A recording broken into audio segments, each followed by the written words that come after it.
Um, my father, I tossed him a little clone last year. Not clone. I tossed him a little bush. You know, it was about 1.5 feet tall, and he tossed that sucker out on the ground. I think he watered it like 2 or 3 times. It just hit that water table, you know, and just took off. Mm-hmm. And it wasn't a large plant. It was no bigger than it, you know, grape ape. So like waist high, nice little cube. Let's say like a 3 by 3 by 3. You know, a nice little like yeah, 1 yard cubic little plant. I mean, he got a few ounces off of that little thing, and I'm sure he still has some to go and roll. So Nice. yeah, man, Not bad at I all like for not doing much, you know? love Yep. planting in the ground. Yeah. See, I actually put a post up. I was like, I was kind of curious. I'm like, I love to grow stuff. I like to, you know, play and put with plants, but I fucking hate doing yard work. I mean, is that weird? Like, I hate mowing the lawn. I hate having to fucking rig shit up. I hate having to maintain all that, but I love growing shit. So weird. My dad fucking used psychological warfare on me, and he wouldn't let me cut the grass until I was like 15. So now I fucking love it. That's kind of a weird thing. Like I had to do an acre of flat land with the push mower. And the irony was I was like 13 and my little brother was 8 and he was allowed to ride around on the driving mower without the mower being down because my stepfather was such a dickhead. And his fucking excuse was I didn't read the manual. Okay. And I'm like, well, give me the fucking manual. So he never gave me the manual. So I was constantly forced to push mow an acres worth of fucking flat land with a push mower while my little brother was riding around zigzagging with the fucking rider. Okay. So I got a little different aspect of mowing than you do, you know? That's wild, man. Yeah, it's kind of fucked up, right? It's just like he was a psychological terrorist. He was really good at it, man. Yeah, And that's why you're the mom now. I don't love yard work, you know. I enjoy like landscaping, I suppose. I enjoy stuff like I really have turned a new leaf on like no-till landscaping. It's kind of like my new thing over the last couple of years. I don't really do much digging or trenching, but just I kind of like get rid of a lot of my recyclable trash that way. You know, a lot of my cardboard, pizza boxes, shit like that ends up going into landscaping. So, you know, it's just kind of my way of being resourceful or regenerative, I suppose. But like, you know, I have to cut the grass, and you know, I feel like I'm just use all those clippings and stuff to grow my plants. So I do put a little bit more effort in than I feel like maybe my neighbors do. I don't just recycle or compost the grass or call a yard company to come in. You know, I make sure I collect almost every damn grass clipping and compost that stuff and turn it into worm food, you know. I don't got the room for that. I don't got the room for that. I wish I did. Yeah, a lot of it for me is composting in place. So I'm very fortunate to have about a third of an acre to, you know, as far as like having all kinds of beneficial plants, and it's mostly just grass, you know, dandelions and grass and burdock and thistle and random stuff like that. But there's some mineral content in that to play with. So just a couple small. I actually have a lot of different composting areas. Food compost, scraps go in one spot. Grass clippings, cannabis, you know, excess cannabis leaves and stuff like that go in another spot. Everything pretty much is dropped and placed in my growing beds outside. Wherever all my vegetables grow, everything else goes. Q. Hey everybody, what's the time? Oh, we're live, right? 9:04. Yes, yes, we are. Welcome. Tonight we've been live for a few minutes now. Tuesday Night Toke. So when I was just filling in the information to get the show started, I realized, right, this is episode 69. So if you're going to show up on an episode, that's pretty damn good episode number, I would say. That's hot. I'm just going to say. 69 than ever. Do you guys know how fast you can go while having sex? Extremely. What's the fastest? All the What's time. the fastest you can go? Anybody? 69 beats per minute. I don't know. What is that? No, 68. 68 is the fastest you can go. Because at 69, you flip over and eat it. Man, good call. Very nice, Sam. Well placed. That was very tasteful. I like that one. That's a good one. So before we get too far into the show, because I think for anybody watching, we got Red Setter Farms here with us off the Michigan Bros show. Great show you guys had with Profit last night. I've got to shout that one out. Great show. And now people are looking forward to part 2 with you guys. We got to do some Patreon shout outs. We got a new Patreon supporter with us, Canada's finest. He's an online dispensary up here in Canada. So he's been supporting us now. And he actually hooked me up with some gummies. I'm hoping you can see these, but these are 50 milligram gummies that he gave me. And I'm going to eat 20 of them for a total of 1,000 milligrams while we're doing the show tonight. So I'll be doing them in groups of 4 here, and we'll be kicking that off. But also supporting us on Patreon. We got shout out Stoney Rockefeller. He's been true brother to us, and he's been on seems like just about every podcast lately. He's all over the place. Love you, brother. Raider Dank Vader. Love you. Thanks for all the contributions. Crazy Pop Mom. I imagine you're probably in the chat with us. You're one of the best supporters we've had ever since you found out about us. We got White Widow supporting us because, behind every good man, you got that good woman, right, Prophet? You can attest to that, definitely. And then last but not least, we got the hypothetical gardener because that's how sad we are. We got to support our own show. But, Hype's a great guy, so we love you, Hype. And I think that's all I've got to say. And I'm going to get the fuck out of the way. And what's up, Red? How you doing, man? I'm doing great tonight, man. Thank you very much for that late sesh shout out.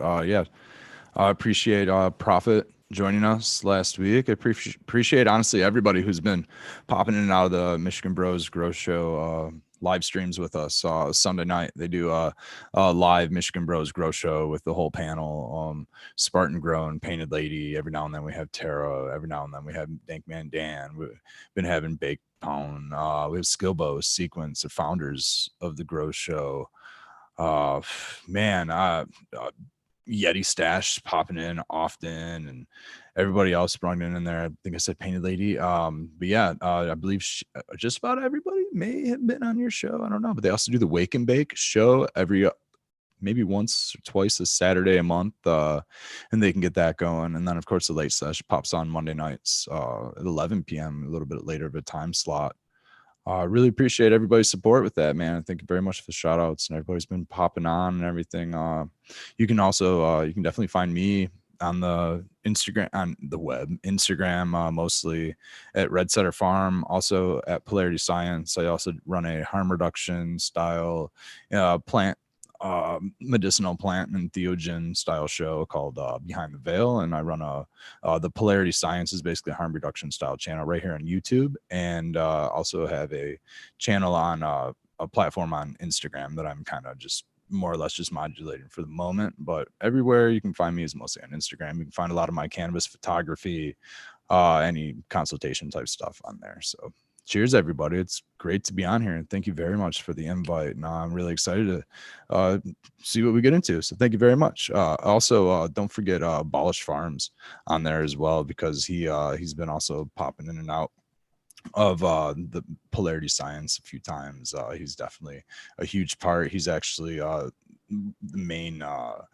video editor over there on the Michigan Bros Grow Show. So get a chance to check out the Frugal Force as well, which is a big you guys are all going to hear butt chugging many times coming through that, and that's basically a bottom feeding thing that everybody really runs. So get a chance to jump on that, and cheers everybody. Abolish, Miss C, the whole gang. Hopefully some of them get a chance to pop in chat here, pop on the show. So let's rock and roll, everybody. Let's have a great night. Hey, Red, would you do us a favor and tell everybody what chat should they be in? I love when you do this. If you don't mind, if everybody wants to hang out live with us, kicking it. If you are kicking it in chat, up in the toggle left, toggle right, live chat, top chat, pop out chat. Just hang out and chat, and let's kick it live with us. You will get a better experience. I was in top chat damn near all night last night, and I believe on my Polarity Science show, I was actually in the MGBS chat all night, not even in my own show's chat. So be aware of the chat, and let's hang out and have a great night, guys. And while we're at it, Indica B, I think you know what to do there, brother. It's been a while since you said those words. What's going on, everybody, tonight? Red, awesome to see you, brother, man. It's an honor to have you, man. This is awesome. I can't wait for the show. And I missed everybody here, man. I love you guys. Cheers to everybody in chat. I see we got 28 so far, man. That's awesome. Go hit that like button, man. And if you haven't subscribed, go subscribe to the channel too. Cheers, everybody.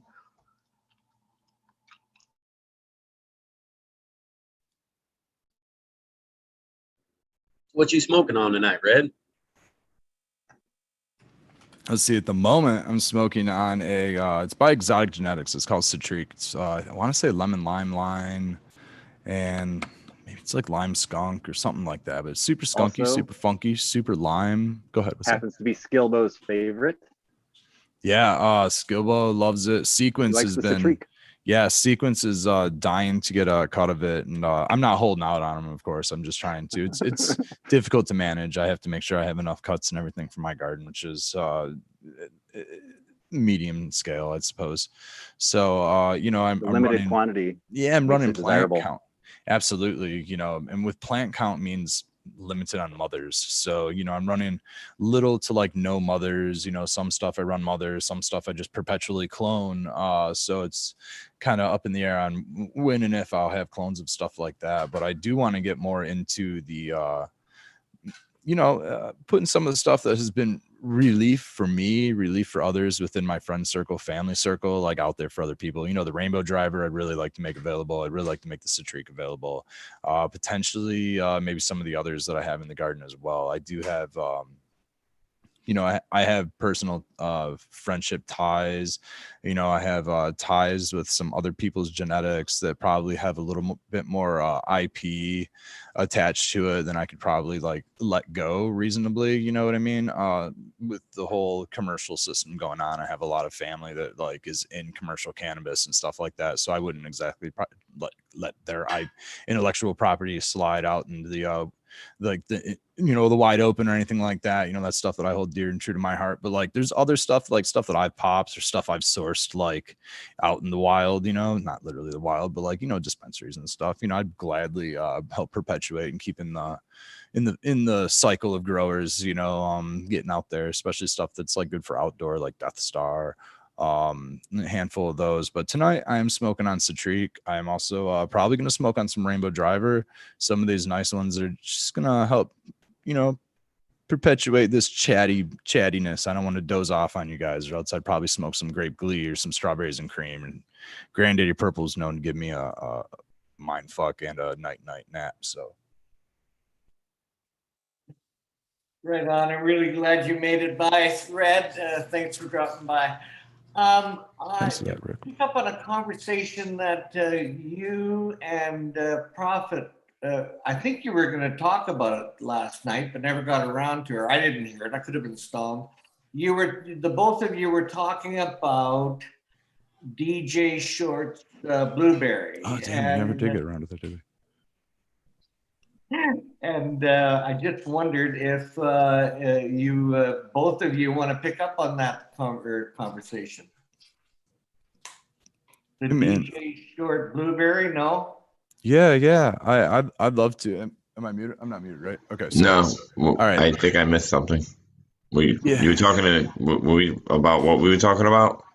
DJ Short Blueberry. Yep. I don't think you ever really got into it, but what do you want to get? Like, what about it? You want to get into, man? Okay. I was curious what was on both of your minds because you both brought it up.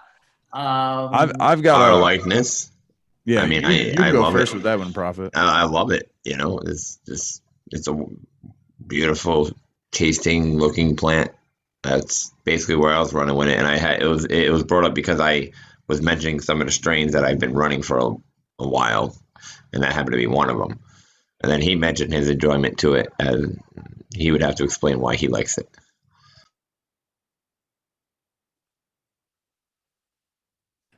I guess that's my cue there. As I exhale, perfect timing. So I've always had the kind of a likening to the DJ Short's Blueberry. I was out of high school in like 2003, 2004 area.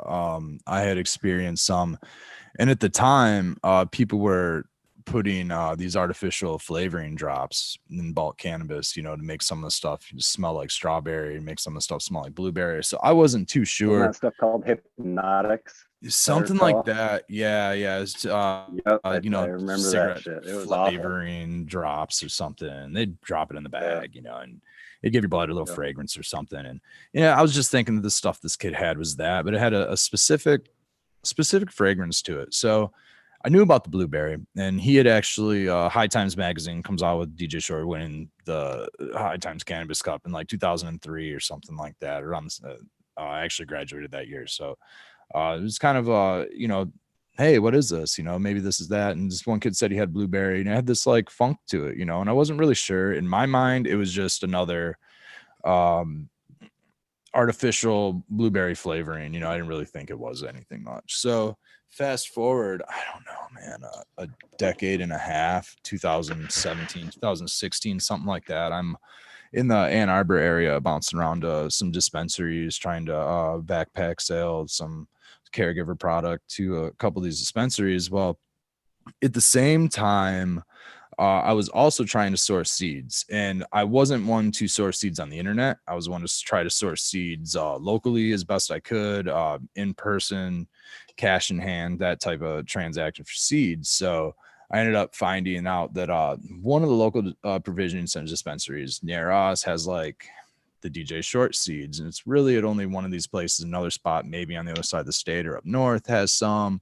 Of course, you can find them online, but that wasn't my bag at the time. So I get into this dispensary. I try to sell my pack. I don't have enough weight for them to really make a deal or a sale, but I ask them about these DJ Short seeds. They have one pack in stock. I'm talking to them, and they're like, well, DJ Short's actually going to be in the building for a seminar. Now, mind you, this is during Hash Bash. So Hash Bash of like 2017, 2018. So roughly this time of year, beginning of April, something like that.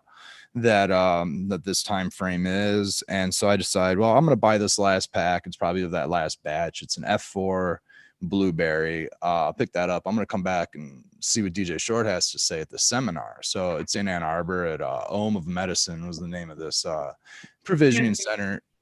What's that? Where's Ann Arbor? You want me to throw it up, man? It's probably in this range here. If you consider Detroit to be down here, you bust on over west, and you're gonna hit maybe a third of the way towards in the middle of the state. You're gonna go. We're gonna need the latitude on that. Latitude, longitude, latitude. We got. No, we need coordinates. I like it. We need coordinates. So if anybody hasn't had the chance to jump on over to the Michigan Bros Grow Show yet, we do a lot of hand talk.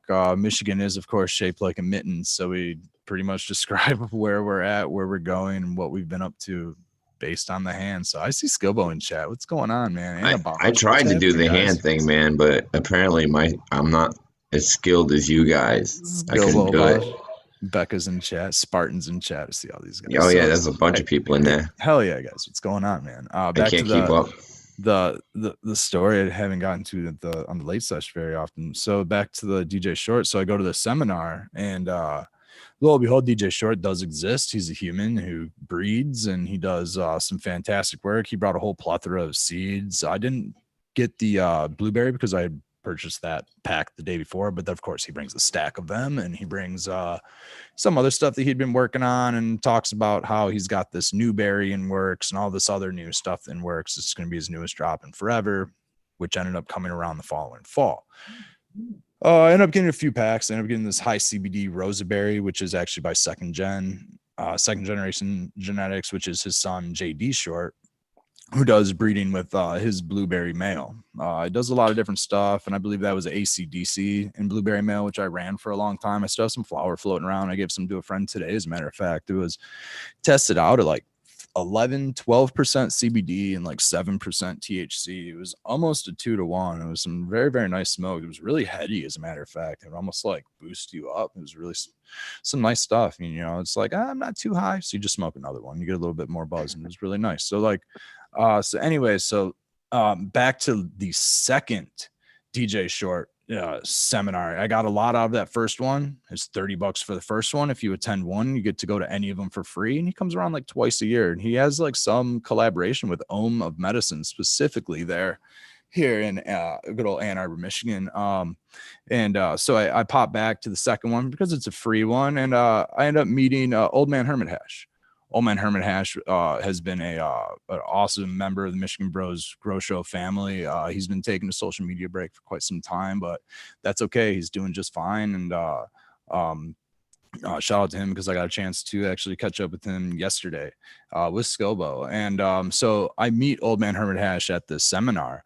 You know, at this time we were going through some licensing. So now DJ Short can't actually bring his packs of seeds into the dispensary. So he decides, hey, we're going to go to a bar across the street. What did you say that bar was called? It was like some German bar or something like that, wasn't it? Heidelberg. So we go to this bar called the Heidelberg with DJ Short. I'm kicking it next to Old Man Hermit Hash. DJ Short sitting right across the table from me. We're all drinking beer, talking shop, you know, cannabis shop, you know, IPM, all kinds of stuff. It was like a good 2-hour hangout with DJ Short at a bar. Of course, Old Man, myself, him, his wife, we're all the last 4 to leave, you know, the group of probably like a dozen or so people there to like, you know, get some genetics from DJ Short. Most people just got the genetics and left. Handful of us actually sat there and hung out with the guy, you know, and he's a really, really cool guy. He's got some awesome stories. So that was my introduction to meeting Old Man Hermit Hash. Mind you, this is prior to the Michigan Bros Grow Show starting off. Sorry, I got the cough button there for a second. Prior to Michigan Bros Grow Show starting up. So when their evolution occurred and I started listening to their show, like, I don't know, man, maybe like episode 3, 4, 5, something like that. Old Man Hermit Hash has an episode. They start doing their live show. I start chiming in on some of the stuff, not realizing who is a panel member. And he starts talking about these DJ Short seminars. We start connecting the dots, figure out, hey, we hung out with each other at one point.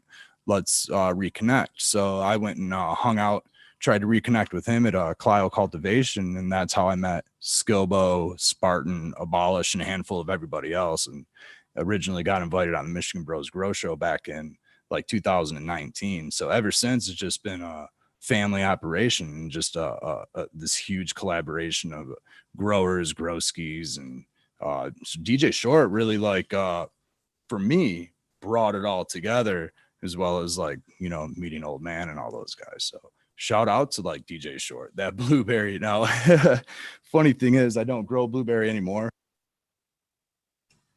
It's a difficult plant to grow. I don't want to say it's expert level. Ooh, we got the frogs going, chirping in chat. Is that Dab? Is that the Dab croaker? Dab frog. Dab frog. I like it. Damn it, I gotta go get my dab thing. About time for that. Thank you, Sam. We appreciate that, brother. Gift from Scobo. I'll put some hash in this bad boy and toke along Side with you note, guys. I had to go liberate the dab frog in the last week. My marriage is just kind of dissolved. So hey, accepting applications to help me get over my wife. Yeah, this Tokes, this bud's definitely for you in that respect, man. Yeah. I'm gonna pack. We could totally set up a Caribou Heart dating service. I think we should.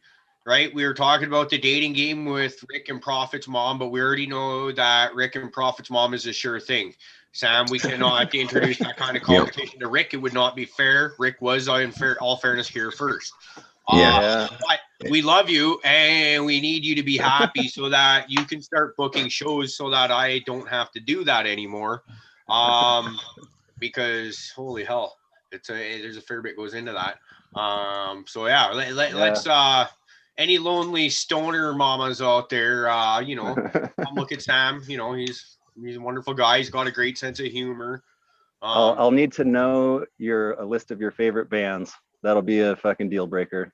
Oh, jeez. Hey, and they got a booth. You actually. What you got there, Red? They got a booth. Is that what you said, Johnny? Yeah. Okay. Yeah, I'm glad you mentioned something about, you know, Rick and my mom.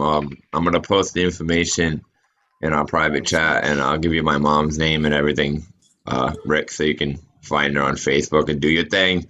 You know, be a pimp. Yep. Imagine that if I start calling Rick Dad. Oh yeah, I don't want to smoke that. You already do call him Daddy. What are you talking about? Nope. That's grape glee in that jar. Don't want to smoke that right now. I almost did. I almost thought it was dementia. I almost thought it was dementia. So dementia, I grew for a while. It was just a little bit too hazy. I grew too much like a haze in my garden. I couldn't really control it much. But it was like Blue Dream and Amnesia Haze. And it had this beautiful blue profile to it, like shimmery platinum blue, silver blue. It was really cool. But I made some bubble hash out of it back in, looks like this is like 2019. Yeah, this is like March of 2019 wash. Oh, it was harvested March of 2019, washed in July of 2019. I actually brought this around to that Clio meetup. So here's some what I call festival hash, and this is what I originally was kind of known for in the Bros Show squad, with some good old it's high contaminant. I don't mean dirt, dust, debris contaminant. That's all washed out, but high contaminant, like it might have some leaf particles, some stuff like that in there. But basically, I'm just trying to get as much profile of the plant into my hash, because I might turn it into edible oils. I might turn it into like Simpson oils. I might turn it into all kinds of stuff. So I'm just trying to like preserve it at the moment and keep it in a water hash or a dry sift base. So anyway, guys, I don't want to overtalk the whole show. So well, you're kind of on the spot, Red. Guess what, Red? The show has your name on it. So Yeah, man. don't sweat the guys technique, bro. don't tell me that. Now you're gonna make me blush. Now you know how I felt last night. So yeah, welcome to it, man. You made us all. You made half the panel feel like that. So feel the pressure, buddy. I have a couple questions, I think. Let's go. Red, I hear you talk about where you work, but I'm just curious if you could tell us a little bit more about your job at the you work in a dispensary.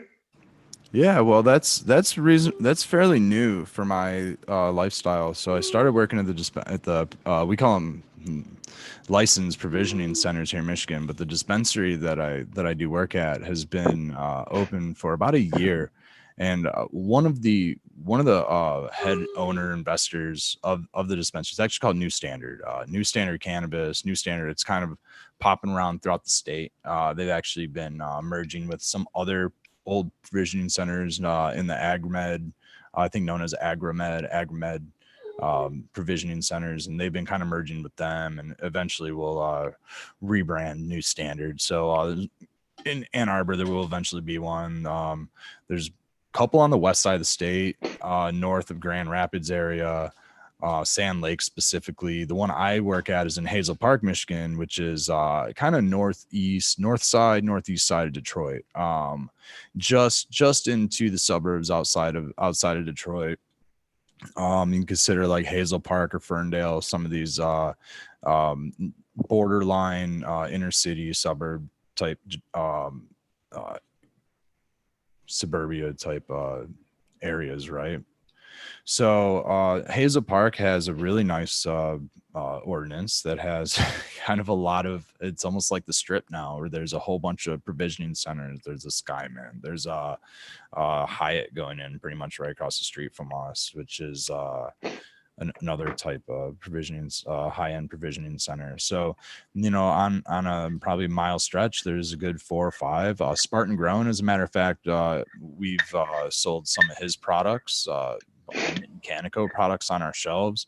Like I said, they just opened within the last year. The whole working at the provision center. So I'm basically a sales associate. I'm a product specialist. I kind of say product specialist mostly by trade. With my caregiver and consultation consultant background, basically puts me in the product specialist department, lead product specialist department. I'm a trainer with the company. I write informal information documents that kind of have to do with, like today I did something on vaporizer cartridges, sometimes do stuff on edibles, and a multitudes of pages on different types of things, how to actually dose people, how to not scare granny away from cannabis, because it might actually help her out, and you don't want to overdose her on it because then she'll never come back to it, so you want to be mindful of a lot of things. So getting people educated on it is one of the most important ways of doing it. So that's kind of one of my main roles. And obviously, running the harm reduction side of things, I put a lot of focus into a lot of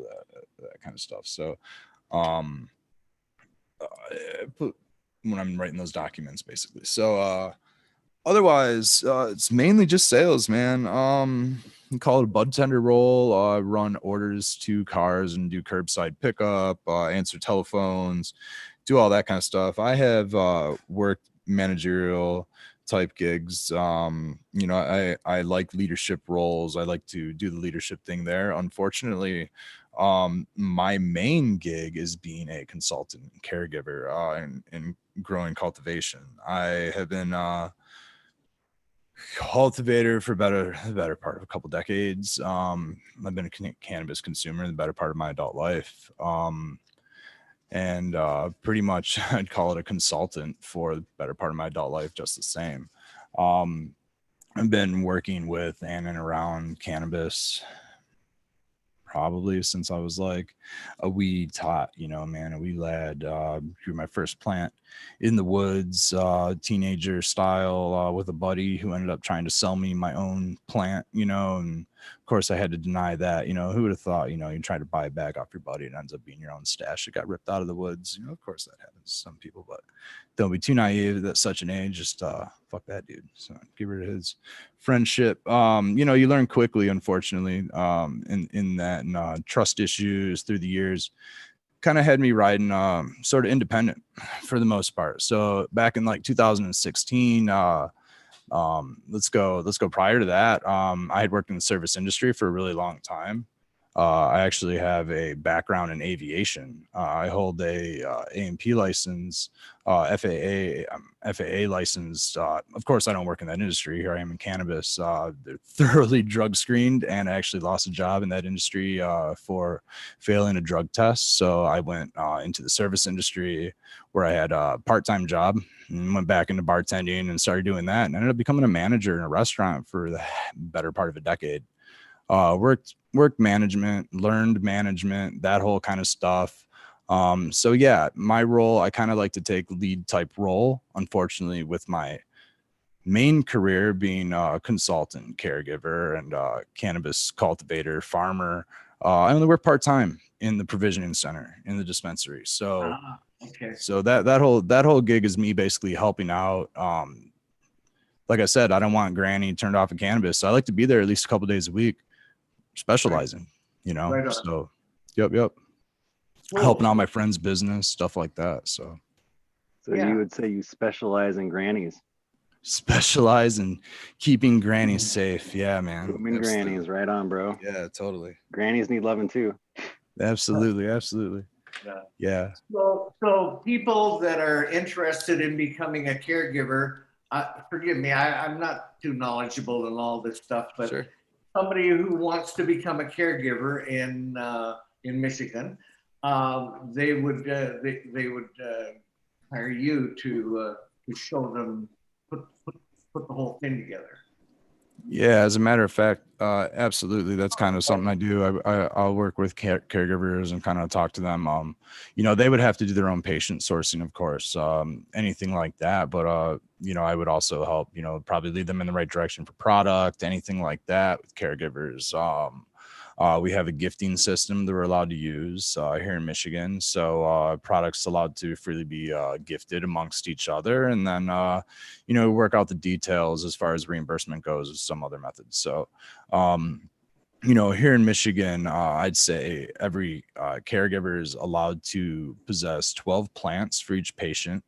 They're allowed to have 5 patients. As of right now, there has been some hiccups locally. At the state level, we're allowed 12 plants per patient. We're allowed 5 patients. At the state level, we're allowed to grow 12 plants for ourselves as a patient, in addition to 12 plants in a separated facility legally as an adult. Every resident's allowed, medical or not. That's just our legal status. We're allowed 12 plants in a residence in a dwelling. Doesn't matter the number of adults in the dwelling. You're allowed 12 plants per dwelling. So in theory, 84 plants can be attained, assuming locally you don't have any shutout. Now, right now, we've kind of been getting some backlash locally. The community I live in has had cannabis ordinances that go back 30, 40 years. My entire county pretty much has had cannabis ordinances that go back 30, 40 years. Unfortunately, some of these other communities, it's all brand new to them. The caregiver ordinances that never really existed. At the state level, you're just allowed to grow.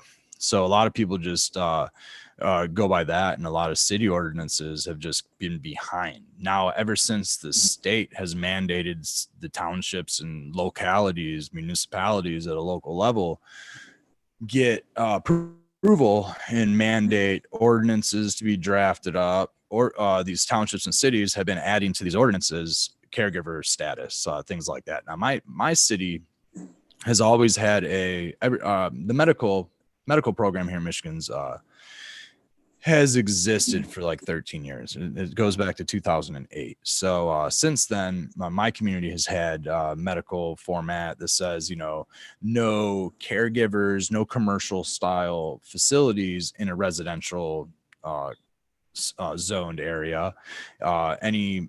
You're allowed to have up to 5 caregivers actually. So like that's upwards of like 300 plants. Like they actually have multiple caregiver unit designated ordinances and stuff in my community, which is actually pretty interesting. And I was pretty in Ypsilanti and the whole like Washtenaw County area is incredibly like progressive in that respect, where they've actually worked with a lot of these cannabis business types.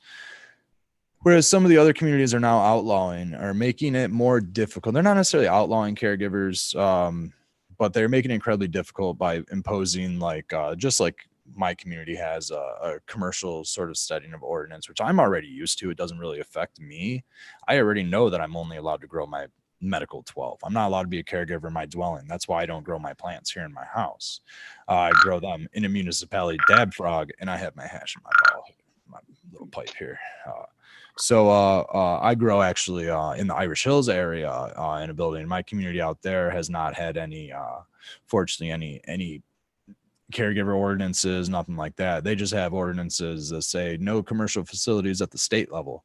Me at the state level is more of a caregiver archetype. That's kind of there's like so many different programs that may actually be a whole episode on itself that I could probably get into. But really the caregiver program can't really be shut down without the bill being severely amended. Unfortunately, like localities are really starting to put pressure. They're requiring permits now for anybody in a commercial. They're requiring commercial zoning. They're requiring a minimum of 2 acres in some of these places. They're requiring all kinds of stuff, man. So I'm just got to give a shout out to everybody, all the caregivers in Michigan. Keep an eye on what's going on in your communities. If something is kind of fishy, wishy-washy going on, or you think that they might be trying to change direction on caregiver format, grower format, they're actually in some of these communities saying you can't grow outdoors, even as a resident, which is impeding on state law. So go to these township meetings. If you have the access to it, talk to your lawyers and stuff like that, and get to these township meetings and try to figure out what we can do to prevent the localities from infringing on these state rights that we work so hard to pass through. I mean, they're already, some of these state legislations, I mean, it's already difficult, with the licensing structure for a lot of us to play ball, because the localities are already allowed to opt out if they want to in the first place, let alone even at small scale cottage level play ball for medical. I mean, I'd love to be able to just be a caregiver, get myself tested and go take it to whatever, whether it's a like farm market style type of festival thing that cannabis seems very good at. Cannabis is great at like cup style festival vending style events. Like that type of stuff would be great. Bring tested product there. If you have a medical card, let's do some type of a networking. If not, if you're over 21, maybe we can do consultation networking. I think that cottage style industry should be fine. I mean, I think the undercover police could come through. If you don't card them, you get fined, whatever happens, they could make it just as accessible as anybody else. You have a product that's been through a lab screening. It's deemed safe, accessible, but unfortunately they don't have that here in Michigan. You actually have to have local authorization. You have to pay a local tax and get them. And so a lot of communities are just red zoned. Only like probably not even a third of the state out of like, let's say 1900 cities, maybe 100 or a couple hundred communities that have like a green zone. So it's like, 4/5 of the state is red zone. Don't want any commercial businesses. So very rough. I feel like that would kind of be like all of our dream, man, is like, you know, as just home growers or somebody, you know, if we could grow just a little extra and then do like those farmer markets or like that style, just to get it out, just to be able to make some kind of return on growing, you know, that'd be cool. You know, I think in every industry you have, call them bad eggs or whatever, you know, in every industry you have somebody that's trying to make a buck in a sly manner, in some sort of a way, you know, tobacco and alcohol, of course, obviously, but probably even in the food industry, you know, who knows what types of pesticides and herbicides some people might, you know, use on food crops and things like that to pass an inspection or something that might be able to like get a better dollar for it. We kind of turn a blind eye to that most of the time, but I think that cannabis growers can also, you know, even though there is a couple of the bunch that do shady stuff, like sell behind borders and sell like behind age restrictions and stuff like that, I think a majority of us are just like a majority of people who are generally good. You know what I mean? We're going to follow the law. You know, if you give us the opportunity to legally do this, we're going to try to remain on that legal side as best as we can. The problem is we're not getting these opportunities. You know what I mean? We need the opportunity. You know, put me in, coach. I just want to play. You know what I mean? And I'll follow the guidelines all you want. You know, it's, if it's expensive, I'll work on our return on investment. You know what I mean? It doesn't matter, but like, don't just shut us out of the industry. We have a legal system. Like, let us play ball. Don't even allow a red zone. Why are we even allowing red zones? It's stupid. You know, we don't really necessarily do that with other things. So, you know, it's kind of one of the hard hurdles that we have in Michigan.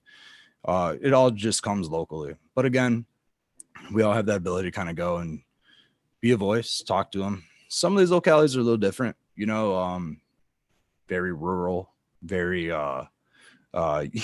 Baked was on the show. He loves the term boomer, very boomer, you know, if you will. I mean, I got family members that, you know, my brothers are like 15 years older than me. So like, you know, they're up there in that Gen X age. And my dad came out of like, you know, the 1940s and stuff. So like, I'm kind of a product of that whole like generation myself. You know, I got a little bit of the technological from adolescence in me, as well as some of the riding around without a seatbelt in the back of a truck type thing going on, you know. So, you know, it's cool to see and witness. And you got to ride around in the actual bed of the truck when you were a kid. Like that was, loved it, man. Like it was the awesomest thing. Sliding window. Yeah, man. I'm fucking sliding. Crawling through, crawling out while the truck's driving. Yep. That's what I mean. Yeah, like trucks rolling. Yep. Like hell yeah. I remember we got pulled over one time, and I was like 8 years old. We were heading to go fishing, and I had this big knife strapped to my side,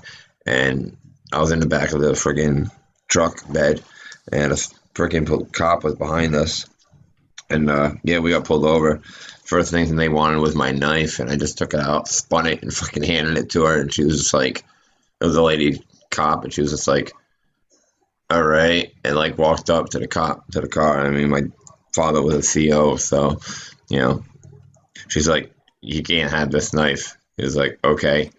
Just took the knife back. It was just one of those awkward moments, you know. She was just like seeing Nate, you know, pull out a fucking big ass knife, because I was going fishing shit, you know. It wasn't nothing to me, man. I was shit. I would fling that thing, like I was able to just, I was spinning that thing around, you know. Like I played with that thing all the time because I lived in the woods at that time, you know, for a few years. I have to go fishing. All I have is a sword. This is what I fucking got. What the fuck? It was like, fuck.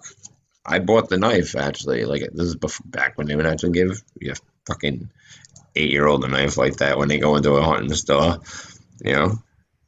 Yeah, I remember you used to go to the flea market in downtown Prince George, mostly to get like trade hockey cards and stuff back when I was in like grade 3. So that's about close to that age group.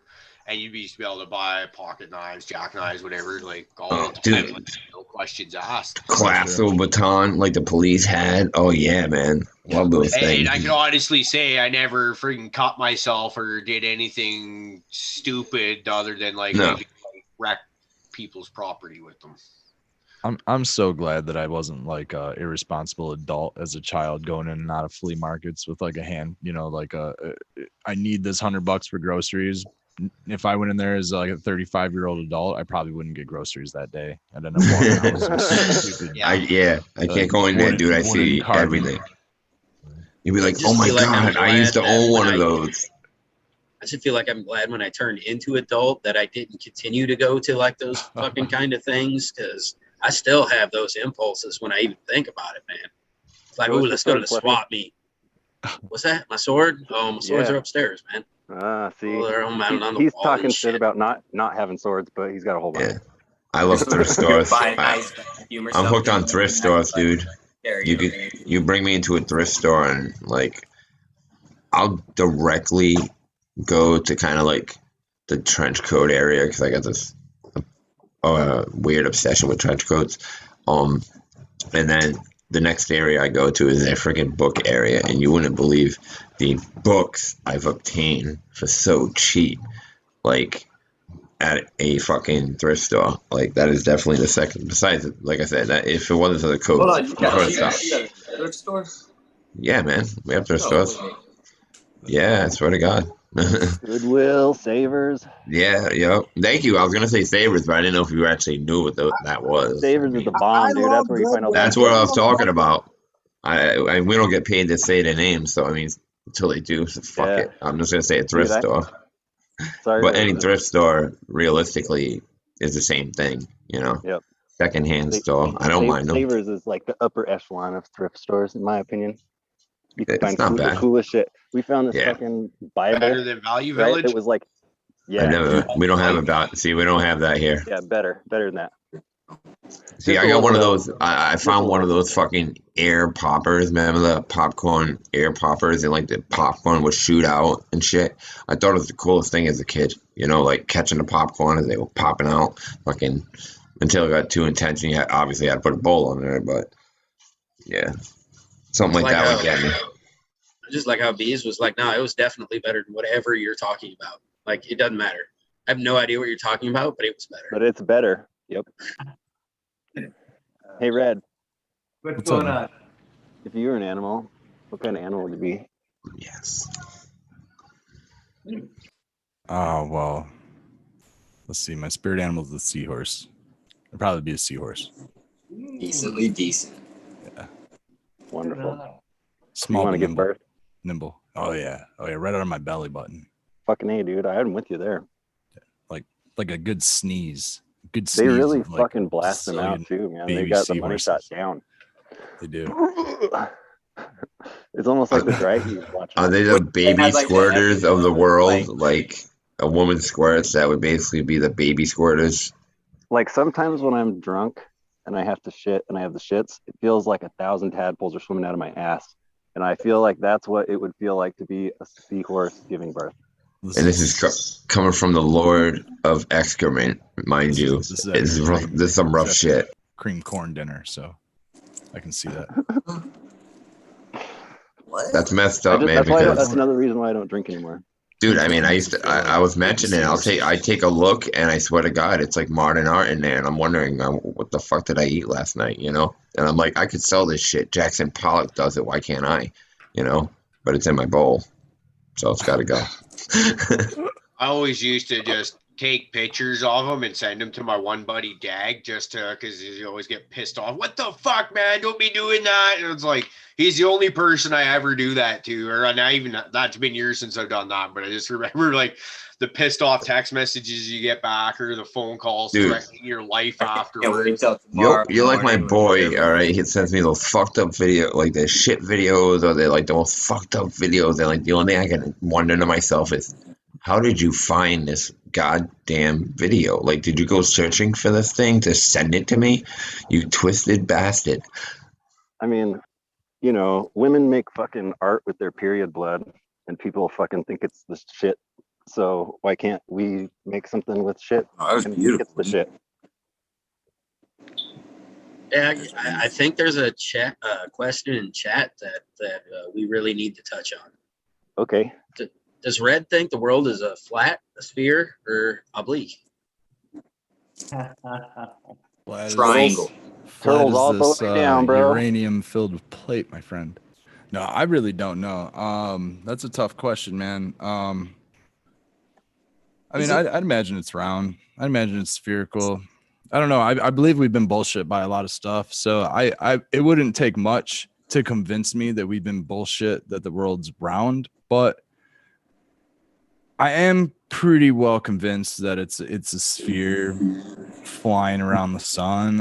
I'm pretty convinced on the theory. I don't know, man. I'm also pretty well into higher power and divinity and stuff, and I could also see it all being staged. I don't know, man. I really don't know. It's power, tough. divinity, in like what aspect? More or less just I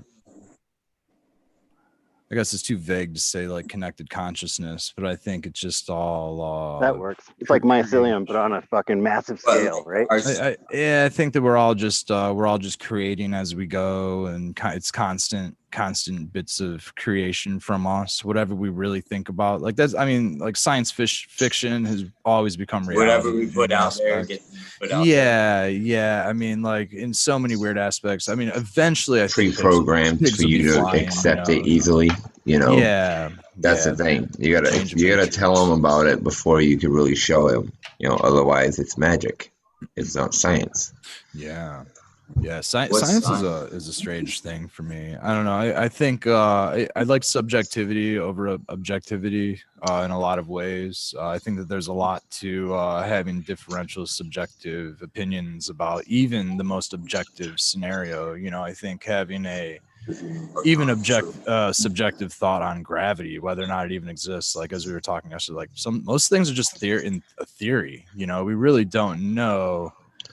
That's why it's called the theory of gravity. It's called a theory for a reason. It's not the laws of physics. The laws are right. Laws. Theories are just theories until they're proven into law. And there's very little. Yeah, but it all breaks down into like singularity at the end, anyway. So it's like it all kind of, you know what I mean? It's all coming from some point. You know what I mean? How we gather that is kind of how we're all trying to figure out, you know what I mean? It's all kind of new art to a lot of people, and being able to break into that consciousness is I mean, realistically, I hope in the end we get all the answers. Everybody gets all their answers to everything that they ever wondered. That's truly what I hope. Like any question you ever wondered about, bam, there's the answer, and enjoy your happy place. Where the fuck are my keys? That'll get answered in the end. Yeah, I get to finally find all my socks. Shit, dude, if that's what's on your mind, dude, I've been wondering where my left socks have been going for fucking years. It'll be fuck keys. There are no keys. What are keys? Keys mean nothing. You know. I mean, any real deep question you had. You know, any real deep question. 2 weeks ago when I was fucking looking for him. Like, who really killed John Benet Ramsey?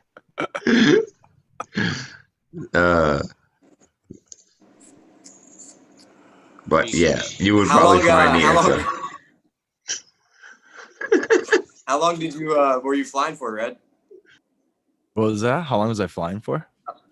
Yeah, like planes, not like brains. I didn't actually fly. I went to aviation mechanics school, so I did learn how to work inside cockpits, start up planes, start up jets, start up propeller style planes, rebuild planes, stuff like that. But it was mostly all engine and structure work. So that's what I went to school for. I worked in the industry for a little while, fixing air valves, landing gear type valves that pressurize cabins, valves, the whole damn plane's a network of valves that force air in and out of that thing. Overall, learned a broad variety. So the license that I'm actually the license I'm licensed in covers everything from hydraulics and pneumatics to welding, composite work, electrical work, the whole nine. You know, it's a very, very broad license. That that specific airframe power plant FAA license can get recognized by anyone trying to get a job in a work on escalators, elevators, roller coasters, just about damn near anything, you know, welding, any of that kind of stuff. So it's very, very broad license type. But I don't know, man. I'm not necessarily a big 9-to-5er. I really want to just kind of willy-nilly get into the back to land movement, and I don't necessarily mean willy-nilly like flaunt through life or anything. But yeah, I mean, honestly, like, life is stressful, life is hard, jobs are stressful. I've watched a lot of people like really hate their position in jobs. So I just want to make sure that everything that I do in life, I'm happy doing it, because it may be a very, very long ride, and what a long, strange trip that I hope that it will be, and I want to, I don't want to get upset, bored, or confused. Learned a lot of crazy statistics when I was younger about, what happens when people don't like their jobs or their lives, and it made me really want to make sure that I ran a nice, mentally sound, strong, healthy road, and try to stay on that road, even if I have to beat my own path, and it's rough and whatever, man. I'm tripping and, I'm falling in the mud or whatever, that's, so be it, man. That's life. But I'd rather do that and and take a couple hard roads than be really unhappy. I have a great time camping in the woods and getting dirty sometimes. So so be it. If I call that like have to true cut freedom. the grass, I do too, man. I do too. It really is. And it's like, I try to tell people I'm a freedom hunter, you know what I mean? And like, you gotta go through some shit sometimes to find that like true sense of freedom. But at what point is it like detrimental? You know what I mean? And it's like, so yeah, I mean, that's just life. But something I wanted to talk to you about too, it kind of goes on to the polarity science thing, was like, people wanting to be introduced into, some of those things that, you know what I mean, maybe isn't the best thing for them at their time, you know what I mean? And, stuff like that. That's a huge thing, because, it can mess with people, and there's some people that could definitely help in the right settings. But have you run into that? Me personally? Yeah. Like with other people, I try not to be a source for other people's experiences. Well, yeah. You know what I mean? But even just recommendations and stuff like that as well. Yeah, I never recommend McKenna style experiences ever, to be honest. I think that's a very personal need. I think there's if you're going through hardships and things like that, personally, that's part of set and setting. And I think that is a hardship, depression, a lot of stuff like that is a terrible setting for me to go into a large dose type of scenario where I'm going to have hallucinatory visuals or something like that, auditory visuals, mental visuals. If I'm having a bad day or a bad week or something, the best I try to tell people that it's not like going to fix them. You know what I mean? It's not a cure. It's not a cure. It's just something that's going to allow you to observe everything that's kind of going on and do it that way. But it can do it in a way that is very upfront and personal. It's very personal. I think that microdosing has less of a potential to give somebody a challenging experience. I think that it's challenging experiences in general that cause those type of reactions. It's acknowledging the substance. It's fighting the substance. It's doing a lot of, it's fighting the self-work that's occurring. It's potentially realizing a lot of the bad stuff, and then you're having a breakdown because you've done a lot of bad shit, like there's a lot of reasons for people to like have breakdowns. Usually it's dose dependent. But a lot of times, I mean, it's not always dose dependent. I mean, sometimes you are predisposed to a mental illness and you shouldn't be taking psychedelics. You shouldn't probably be smoking cannabis. You probably shouldn't be drinking caffeine. You probably shouldn't be smoking cigarettes. I mean, there's a lot of things. If you're predisposed to mental illness, you probably shouldn't be doing, also diet included. I think that there's a lot of things that can alter our consciousness. Getting into a fight with the grocery store clerk, I think alone can increase our adrenaline, drop our dopamine, and doing all these crazy things that affects our consciousness and affects our stability. Why do you get in a fight with the clerk? I don't know, whatever miscellaneous reasons. Some people are just assholes and you stick up for your said person, stick up for yourself. I don't know, whatever. But usually it's not because you're a drug addict. Hey, let's take a dab, everybody. That's the dab frog. Oh yeah. While we're talking about, no, that was a lot of good info. Don't freak out. That was a don't lot freak of good out. info. And I'm not trying to stop anything. No, not at all. I like the dab. Trying to remind the panel. I shall toke the old bull. But no, man, that's a good thing as part of harm reduction. Is no, you're absolutely right, man. Psychedelics aren't for everybody. Yep. If they are, I'd say if you don't think they're for you and you're considering trying them, that's where the therapeutic sessions and settings, and I'm not a therapist, I can't help with that kind of stuff. I'm not going to sit you down, lay you on my couch and have you take, a dose of LSD and mend you through that experience. That's not my job. That may be somebody's job though. And potentially, let's see here, decriminalize nature, or possibly students to sensible, what is it, SSDP, students to sensible drug policy, students for sensible drug policy. Yeah, give them a follow or something. Somebody on there, I'm sure, may know of it as some sort of a networking, therapeutic, entheogenic clinic in one of these legal areas, Washtenaw County, Michigan, where we have Somerville, Massachusetts, state of Oregon, possibly Oakland, California, Denver, Colorado, all these other areas. I think Washington, D.C. now. I see another spot I can't really think of that also, maybe it was like New Jersey or something like that, also decrimmed nature. They're working on decrim all, which is what they went on. And yeah, you're right, man. No, not everybody should be taking these substances.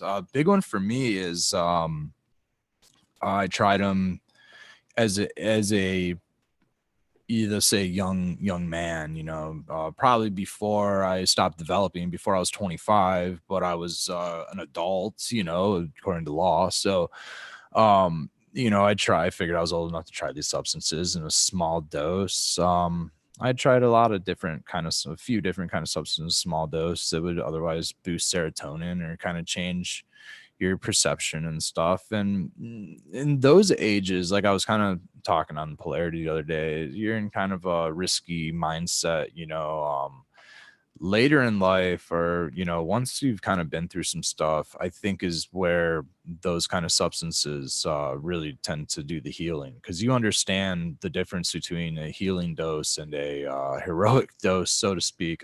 Heroic doses can be healing, but they can be challenging, based on set and setting, and just you can have a lot of information proposed to you in very, very small doses, and they can keep you from those challenging experiences.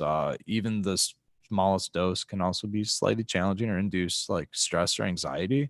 Set and setting is always important. You want to be comfortable. You want to be around people you love or know, or maybe not love. Maybe you just need to be by yourself, or seriously with like a therapist or something like that. And you can work through some stuff. Some of those challenging things, yeah, if you're predisposed to something, you may have a really, really hard time looking at reality the same, and that may make it difficult for you. So that's where some people do actually fall out. And you're absolutely right, man. You should know this stuff prior to going in. I mean, if you're the type of person that probably has, and usually like that's that early 20s range too. They say that your mind's continuously developing until you're in the mid 20s, and usually pre 20s into like the mid 20s. If you are susceptible to some mental illness, it'll be probably showing itself by then. So you probably want to wait until later in your 20s. And it's so tough to wait for like a legal time or a good time to like take psychedelics. But, my recommendation, even though I didn't really follow this one, but as an adult now, I'd probably say let your mind grow, become a real adult, and, understand what things might need to be worked on. And before you kind of do these type of substances, and make sure your diet's all in check. I mean, there's so many things medication. I could agree with you more, man. Yeah, if you're on medication, go ahead, man. What you got? I was just gonna say, like, for example, taking mushrooms when I'm 16 was all fun and games, right? But taking mushrooms when I was 26, you know, was like, you know, because by then, like you say, your mind has developed. You also have life perspective. Yep. Which I think you need. Look at life way differently then too. It's like obligations. Yeah, responsibility is also just a 10 Yeah, years. I started having more challenging experiences, the more obligations and responsibilities I had. No know, it's funny because I like if I have a lazy day, like I neglect to cut the grass, or I end up like, fuck, I'm just gonna go out to dinner. I'm just gonna hang out on the. Sometimes like you guys talk about like the Discord thing often. Sometimes talk about like just being on Discord. Sometimes just on the internet for a whole day. I never really think to punish myself on those experiences. But like if I'm on mushrooms or something and it's only been 20 minutes or half hour, I'm immediately thinking, man, I'm a lazy son of a bitch not doing anything with myself. Why am I so? And it's just all introspection. You're like, man, I should really be focusing more on my side jobs. What do I got? I should be cutting the grass today. Oh man, I'm being a lazy idiot today. Bummer. I'm a fool. But if I'm on the computer all day, I don't have that introspection to myself. I'm just a lazy fool, So yeah, I mean, you can kind of be hard on yourself sometimes. I think that's where a lot of those freakouts can kind of come from, too much introspection. You just have had too much experience, too much life experience. And I think that if you've had too much life experience, then you really need to toe in the water with this kind of stuff, because it opens some doors that you never even knew were closed. You know what I mean? Like all of a sudden walls and shit start opening, bricks start popping out of walls, and those are doors, remember the Muppet Babies, and they open a door and it's a room of lions or a train coming at you? Yeah, that's some of those doors too. So like take it with caution, take it easy, don't just fool around with a vial of LSD. Because I mean, like that's a huge thing is knowledge of beforehand. Because like I was 16 years old, I didn't know shit. Like I'd smoked some weed, snorted a couple of lines of cocaine. You know what I mean? Sure. So I was like, hey, you want some mushrooms? I was like, fuck yeah, eat an eighth, and you know what I mean. Sure. Like your whole world just changes. You know what I mean? Within and I mean, I loved it. But like it's not always like that for people. I've learned a lot through psychedelics and stuff like that, and just with the rise in popularity of them. You know what I mean? And especially these research chemicals, people just need to be really careful. And that's why I really respect and appreciate your channel that you've opened up with Polarity Science, is that harm reduction, because predisposition is huge. You know what I mean? I do believe that, proper psychedelic treatment can actually go in there and you might be able to rewire some fucked up shit, you know what I mean, in people's heads. But, trip sitters in somebody's basement might not be able to, you know what I mean? No, so, and the trip sitter has a large influence on that also.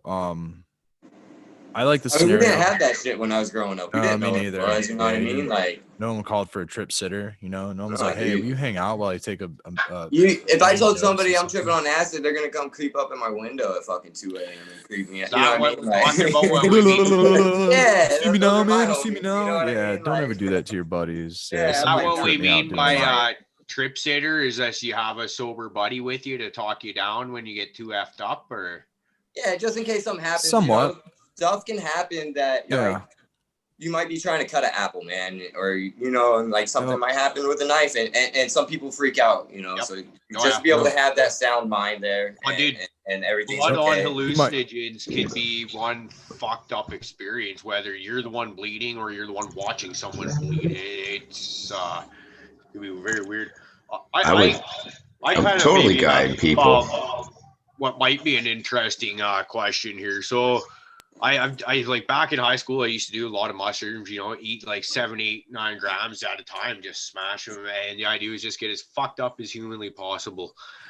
Nowadays, I can't do that just because my mind won't allow me to just go with the flow anymore. I need to be able to put my foot down and maintain some semblance of control. Yeah. Last time I did mushrooms, I overdid it a bit, but it was good. Like I was eating them in stages, right? I fucking ate it like a gram or whatever at first, had fun, ate more, and just kind of how that went until all of a sudden you're way too fucked up. My girlfriend, she's never done mushrooms before. She's in her early 30s, deals with anxiety. Now, one of my things is worried about getting a little too go with the flowish. Could you got any advice from your perspective? Because you definitely look at it with a lot more intelligent mindset than I ever did. Yeah, I would I would start with a scale. I think the scales aren't utilized nearly enough. Most stuff you can't measure on a scale, powders and things like that. I mean, you can if you have the right kind of scale. Maybe it goes down to they sell 1,000 scales. I mean, they're relatively cheap, $20, digital 1,000 scale. You can get them on Amazon, but having a scale is an issue, man. It can be a reason for search. I mean, it can be all kinds of stuff.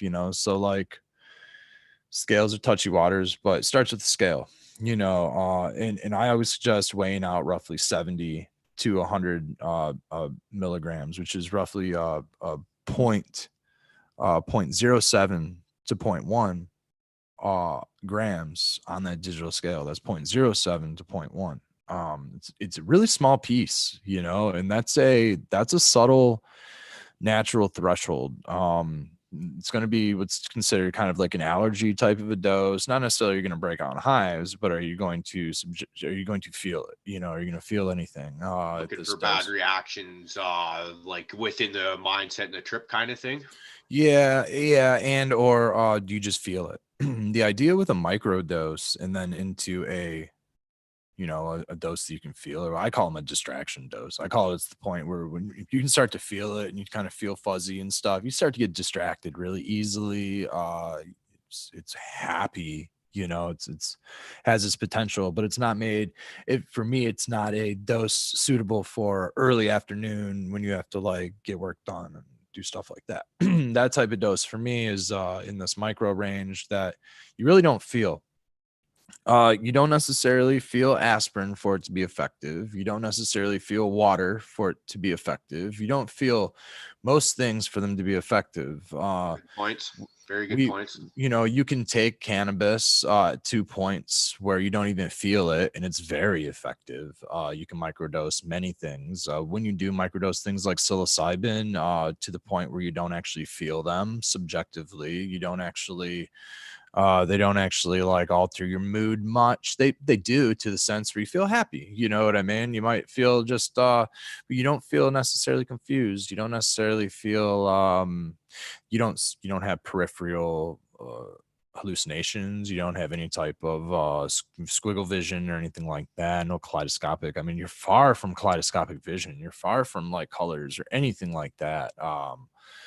To me, that's 10 times that type of a dose. You have to work to it. And then from there, the next experience, maybe double that dose or half, 1.5 that dose. 1.5 is a good titration amount, because from there you'd say, oh, well, I started with a point 1, so I'll go up to a 0.15. And a 0.15 might be, oh, I'm a little happier, but I'm slightly more distracted. That's where I like to be.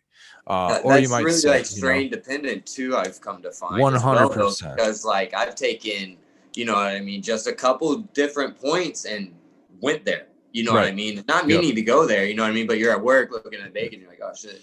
Yeah. So every time you get a new batch, you start from square one again. You start from that point. You start from that 70 milligrams, because you might have gotten hit with something that has a very, very high psilocybin ratio, like the Fijis that I have, for example. I can eat B+ and Golden Teachers pretty much all day and like get through my stuff. If I eat like near the same amount of a Fiji, I'm like, whoa, weird. I'm about to like drift away, type of weird. I shouldn't have taken that much. So like, that's more of like an evening go to sleep type dose. I really like also psilocybin and just going to sleep. Doesn't necessarily mess with my sleeping pattern as far as like waking up. It doesn't mess with my dreams or anything like that, but I get a really, really good night's sleep. So I have like a very poor, I can't sleep. Like it's very hard for me to sleep. So with that, like hinder being able to fall asleep. That's the hard part, you know what I mean? And if you get into that distracted dose range, I'd say yeah, because there's a point where like the anxiety kind of kicks in when you're coming up, and like that anxiety kicking in increases your heart rate, and just in doing so, you just naturally wake up. You might fiddle with your phone or get on your computer at that point, and then all of a sudden the light hits you, and then you're awake. You know what I mean? So, you know, it really depends on, again, setting and dose. Smaller the dose, just enough to, like, again, you know, you don't really have to feel it for it to be effective, just enough to kick your ass to sleep, really. Like, a lot of times I get the yawns, a small dose, I get 2-3 good yawns, and my eyes are getting really heavy and I'm ready to go to sleep.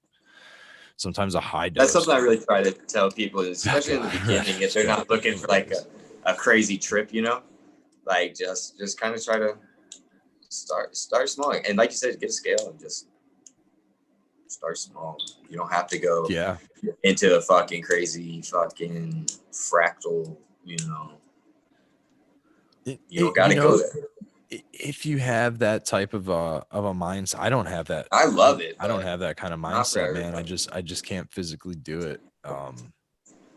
I could physically chop up the mushrooms, brew them in a tea, and down it really fast. But I don't know, man. I don't know if I can let myself do it. It's just a strange. This is different. It's like time and place for everything. There's nothing like eating a couple, you know, and then going out for a nice hike. You know, that's beautiful. It's amazing.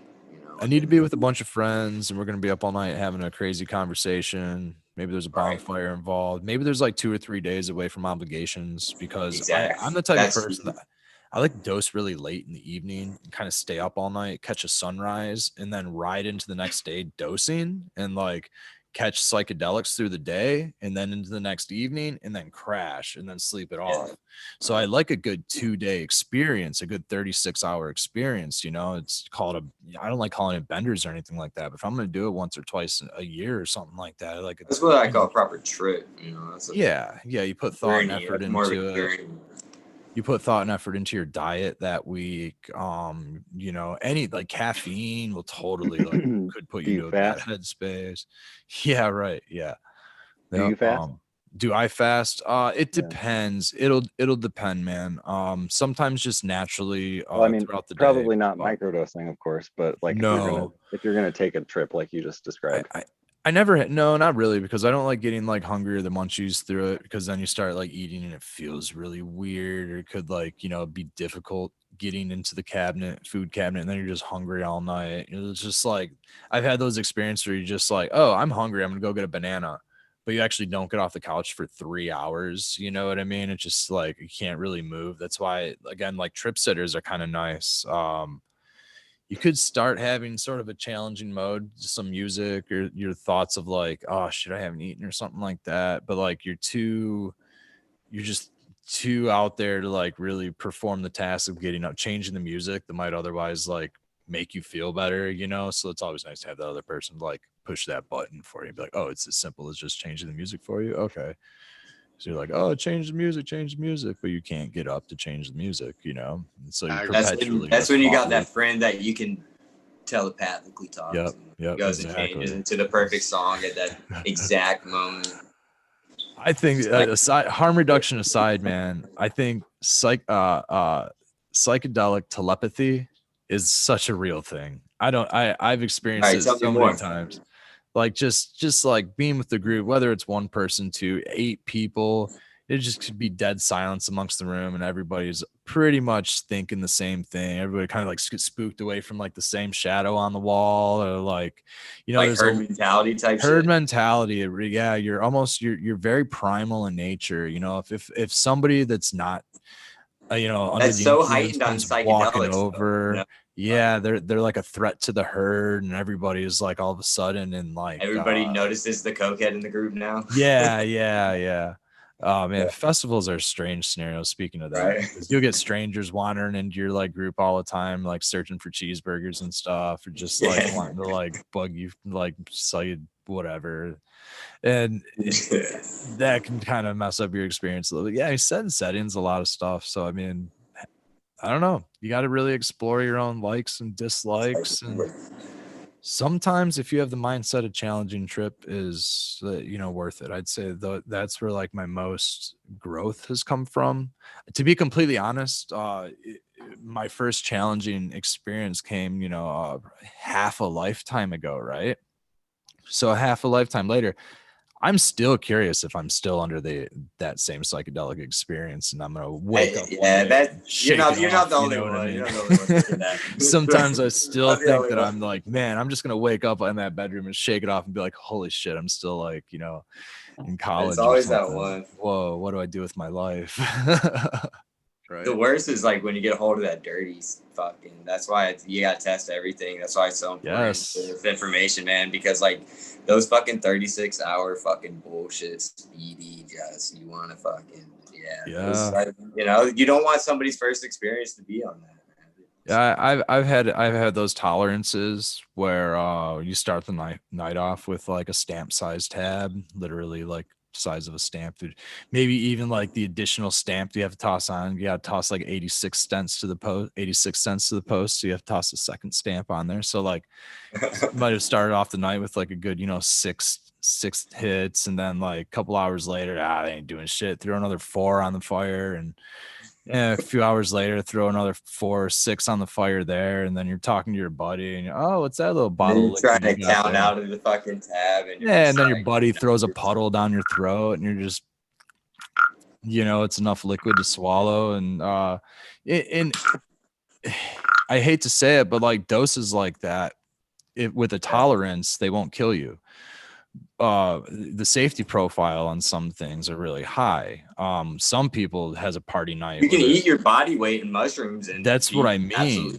Yeah, and if you have a tolerance for it, you may actually try to attempt it sometimes. But like, I've been dosed so much. I've had like those really, really high, quarter sheet nights of like partying where like, so much micrograms of a substance have been consumed that like if it was something like 25I, it would have killed 6 people. You know what I mean? And like I've also been taking 2 hits of 25I accidentally, and it was harder experience than that quarter sheet was, plus the puddle. Quarter sheet and a puddle, and it's nothing compared to 2 doses of this stuff. Give me a break. You know what I mean? Acid brain, I call it that, but just like getting it is like taking a half a hit to 10. You know what I mean? Acid will take hold. You know what I mean? Sure. That's why that stuff is harder with the microdosing. I don't ever truly recommend it myself. Yeah, just because I haven't experienced, or would want to myself. You could have anywhere from 1 to 300 micrograms, depending on the thickness of your blotter paper, miscellaneously laid on that paper, and who knows how it was. I was having a conversation with somebody like, how do people even think that lays correctly? Like there's no way that when paper gets wet that it just dries flat, that it like there's so many ways that it can curl and cringe and like puddle in the middle, or like if you were to hang dry it, it's all going to drop to the bottom. Like I don't know, I'm sure that there's some people in chat who like doing thumbprints and stuff who know the art, you know what I mean? But I don't know the art, so like and that's just stuff like to know the art is like felony, so I don't even want to know the art. So I'd rather just legally consume like I'm allowed to, hopefully, in my township. This is fucking loop, man. So so speaking of chat, my new strategy was to not look at or play with my my iPad while I'm focusing on this screen here. So this is what I've been doing, and enjoying our visit here, Red. So I glanced over at the screen just to see what's going on. Well, there's about 50 people in there. And I'm going, holy shit. Then I came back to this screen here, look back again. Well, now there's 68. And I got to say, Red, thank you again, because I know you have a loyal following, and we're having an epic night here with you. So thanks again, buddy. Oh no, man. I thank you guys for having me on. It's a Tuesday night here. Well, it's probably the same time. Did we already talk about this? This is probably the beginning of the show, all set over again, but that's all right. We're looping already. So we're on the same day, Red. This is the part of the psychedelic experience where we begin to loop, and Bud's a smoking like a record, He's on Wednesday. Those of us that remember him. Remember, Rick? It's going to be Wednesday in about an hour and a half, I think. So yeah, we have a friend in South Africa, so he is officially. Oh, he's officially. Wednesday. There we go. Yeah, Perfect. he's official. Perfect. Yeah. To get him on just so that Rick can talk geography with him, like that'll really make your head spin. Well, he really wanted to check out his toys. What you got there, Rick? This is a circle. I hate to bring this around to a grow talk, especially with This is a circle. Well, it looked more like a sprocket, but okay. I need your. Well, I opened a real big can of worms here. I decided to go with an irrigation system. You put that around your neck so you don't fucking scratch at it. Oh, like your balls. Yeah. These snap together and they go on top of the container. And then this little thing here goes into these, it's probably got a more technical word than this thing. Anyway, there's these things here, and they actually, I don't know how it works, but they claim that it spins around. I mean, I saw it on YouTube, so it must be true. That the water spins around inside this cone, if I can ever get it together. Yeah, so that's From the where top? it all begins. It's got a. Does the Gotta water wrap- spray from the top or just like around the cone? It's got two little Water ports is on going the to side, right? spray. Apparently, it rotates. It rotates. Those little things spin. Yeah, okay. And so the water sprays like that. Right. Yep. Okay, I see. I get you. Falls down on the pot. You're Canadian. Can't you use duct tape? and it may prevent. I'm just saying, man. Can you use duct tape? Just duct tape. He's Canadian. He should be using duct tape to fix that fucking thing. Hey, you need duct tape, eh? Hey, Shout out to her. Gorilla Glue Now, number Burton. 4. That shit. yeah. The way my mind works, actually, I think of really good questions to ask when the episode is over. But every now and then I remember to ask a question. Oh, fuck. Jay Jenkins says not sex toys. Are you sure it's not a sex toy? That's not a mud flap, right? Okay, I got another one. Jenkins has she has her own podcast. It's all about sex and awareness and everything great. Everybody should go check it out. It's at _talk. Oh, awesome. Jay Jenkins, you rock. What's up? It's actually a fun podcast, man. Oh, yeah. I would suggest it. It is very good. That's actually going to be an upcoming topic, and one of the things I reach out to some of the specialists out there. We get asked about sex and cannabis very often. It's definitely a common thing. Ooh-wee. Absolutely. Woo. Yeah, it's a big perk of microdosing. Sure thing. Hey, Rick, Spartan mentioned in the chat that he's pretty sure that Mr. Green Jeans uses those same things you were talking about. And check him out on YouTube. I think you've actually mentioned his YouTube channel before, haven't you? Or is that someone else? I got the idea from him. Yeah. Okay. They're made by Hydrolock. If I have I think I got the technology to actually show you a quick video. I don't think it's going to work. Oh my God, it's here. Okay. Hydrolock is the easiest and most effective top feeding system for serious tornado mist sprayers. You'll achieve complete 360-degree root zone coverage or full soil saturation. And wow. Helping you save water, reduce humidity, and produce stronger, healthier roots for increased yields. So I assume you set a timer and it sprays for so long, or right? You just have it plugged into it. Yeah, you probably plug it into a pump. They probably give you directions on how many PSIs it should be. I'd imagine you'd want a pump with it, right? Rated high enough for that sucker. This is only the beginning. It's when I start thinking about the whole system, it scares me. Pumps and pipes and manifolds and lines and oh my God. But anyway, I dove in the deep end on this one, so we'll see how it all plays out. How many did you buy? Did you only get one, or you got like a whole bunch you got to set up? If I told you how many I bought, then you'd know my plant count. Oh, fair enough. Okay. Yeah. Sorry, I was just didn't know if it was. I'm a legal grower right up here in BC. Okay. Gotcha. I'm legal. You're good. You got exactly what you're supposed to have. Gotcha. I got one for each pot. Yeah. Perfect. Show me on your hand again where exactly in BC that was. Yeah. Uncle Rick. I feel like he's trying to flip me off every time he does that. I swear to God, he's like, just concentrate right here, Prophet. Take a look. Read between the lines. Not here or here, but right here. Is that about it, Caribou? You see it? Yeah. Right up the middle lane there. I think I just pulled a Sam here live during the show, and Jay Jenkins we were talking about sex and weed and stuff like that, and I just booked her to come on Sunday the 23rd, so that's going to be one hell of a show. I can't wait to meet her. Hooray! Wait, what? I'm sorry, but after all, Yes, I really this did is want gonna to be give a fun. shout out to all of our Yes. friends in chat. I mean, it's just incredible. That's gonna be fantastic. They have more fucking fun than we do. That's what pisses me off.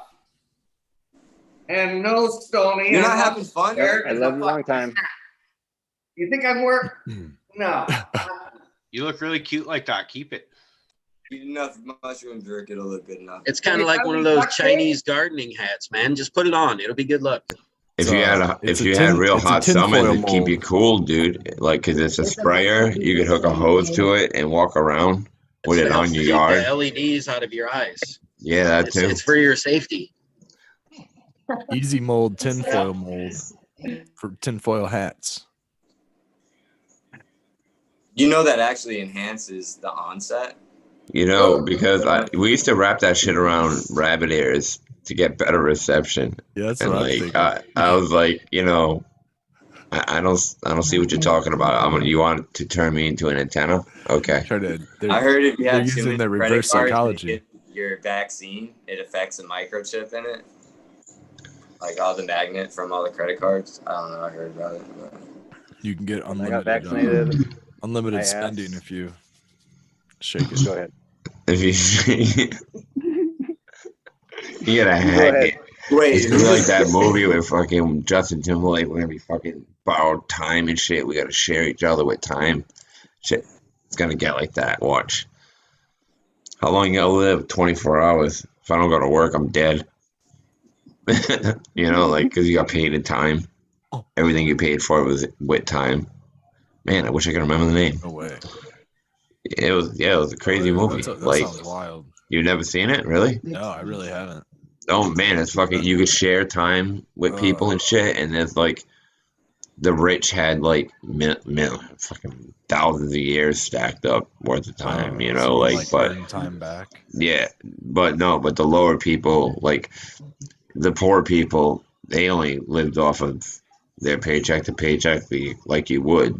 So like, but it was like actual lifetime that you would spend for your food and shit like that. So that's how you got paid. And like, yeah, you want to Google the movie for me, baby, and then I can actually find it out. Like, of course I do. I know it, and Mila Kunis in it, and Justin Timberlake, but it was nobody knows it on this panel. I think in chat, Colton Bridge says it's called In Time. Is it called? Is that what it's okay? I mean, I knew it had.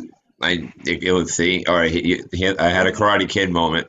All right, remember that? I had a Karate Kid moment. My bad. Macchiato. Macchiato, yeah, dude. A macchiato will knock you out. I swear to God. I know, dude. Oh, I know. Crane. Yeah. Kick me with the crane. Yep. Well, that drum punch. Remember that? Did you actually catch part two? Did you ever? Because he learned a new move after the crane. Part two, yeah. Yeah. I actually had my brother was stationed over there, man. He actually got to see that temple where they actually fought at and stuff. Really? Yeah. Dude, that movie always got me because he had to go down and get that bonsai tree, save the bonsai tree from the. That was pretty gnarly. Yeah.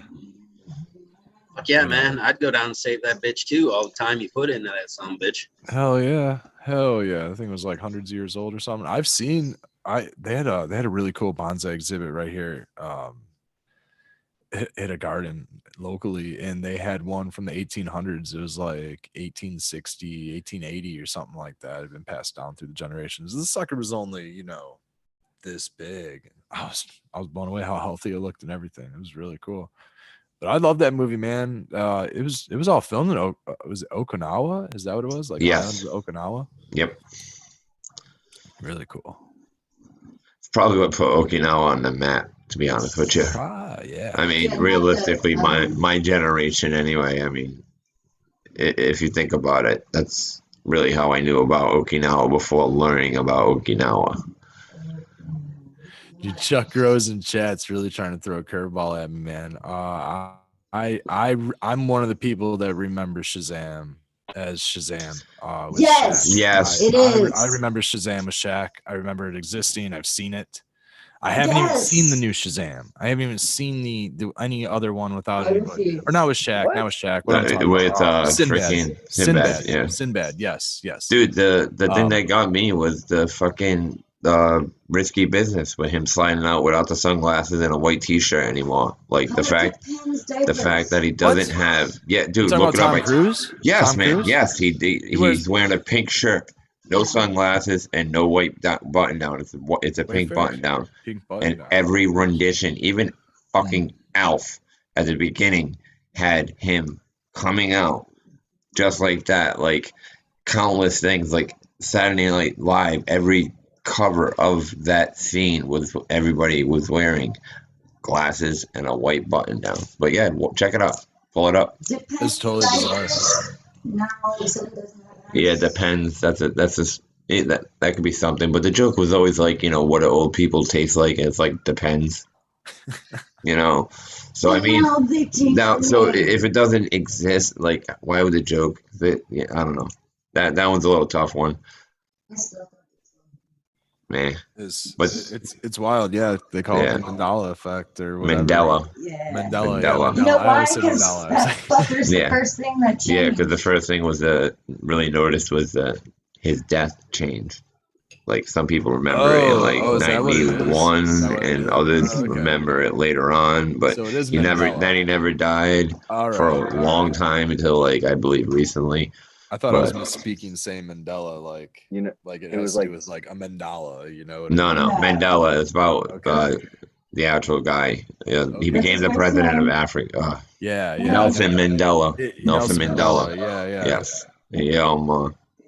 He became after imprisonment. He was imprisonment. Yes. Yeah, there it is. Yeah. Now, in this reality, whatever, he got out and became the president of. Shit, I don't want to be ignorant, but I'm gonna say Africa. South Africa. It's a country. I can't. Yeah, I can't remember the exact. Thank you. That's where Buds of Smoking's at. See, like I said, I didn't want to be ignorant and drop exactly where it was because I wasn't completely sure, but I had most of the story down. I have a strange. I like the specials.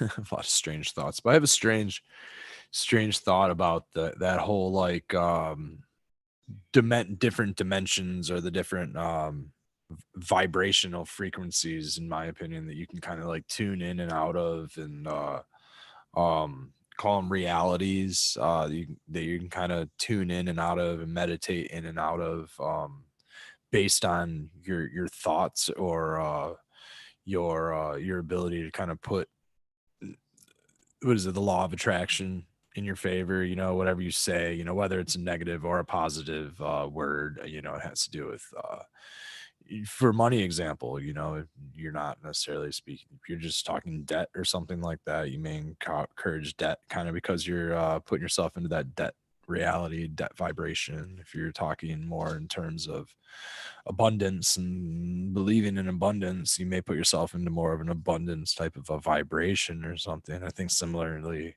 you're talking about is just kind of like shifted into a different reality based on perspective. This could be individual. This could be my reality solely. You guys could each be having a solely different perspective on even what's occurring on the show tomorrow, which is really bizarre, really bizarre. Yeah, man. Our perspective is our reality. Yeah, definitely. I mean, but things can't change. History isn't supposed to change. That's why it's there. And when things are kind of supposed to be the way they are, and then they aren't, and some do remember it, but many don't, or others don't, you gotta kind of question some of them. I mean, I'm not backing them all up, because. So what are we thinking? What do you think? Are you thinking? Like I mentioned, I mean, we kind of got into it a little quick, but I mentioned I was big into the whole Large Hadron Collider at CERN over there, and what they're doing with the particle acceleration and trying to smash open dimensions and literally connecting to another project of D-Wave. Didn't they turn that thing on in like the early 2000s? Yeah, but like around the time. So around the time that everybody kind of forgot about Sinbad being in the Shazam movie, relatively around the same time, because I feel like that whole Shazam thing wasn't really a thing until I was really like out of high school, and because I remember watching that movie more like in grade school, like maybe 5th, 6th. I remember being on VHS. Yeah, definitely VHS realm, late 90 era, mid to late 90 era. I mean, he's going on the air and said it didn't happen. Yeah, and all right. So you got, what about the Luke, I am your father, right? So there's an episode of fucking 2.5 Men where, oh God, who was the voice of Darth Vader? Come on, James Earl Jones. All right, he was on there, and it was a dream that Charlie was having that he was dead, and he had James Earl Jones doing the eulogy, and Alan, the brother, asked him if he would do something for his voicemail, and he goes, "What do you want? The usual, this is CNN, or Luke, I am your father?" So I mean, and also there was him having an interview mentioning the fact that the line was in the script, if I remember correctly. So that's kind of weird, that even the actors themselves in other things have mentioned it that way, but it's not that way. So I don't know, that one really kind of picks my brain too, when the actual individual says it wrong, Yeah. Even Mark Hamill was on a show, and he was asked to say, Luke, I am your father, and he was like, that wasn't my line, but I'll say it anyway. He didn't correct anybody. It's just weird. But I think like I said, I think mankind is playing with things they shouldn't be, and I think that's where a lot of the chaos and a lot of the merging and a lot of the disruption of vibrations or whatever you want is is going on, and everybody individual picks up on different frequencies. So if they're capable of messing with these frequencies, then everybody could be experiencing multi-universes all at once, but kind of merge in one, but do have slight altercations of them.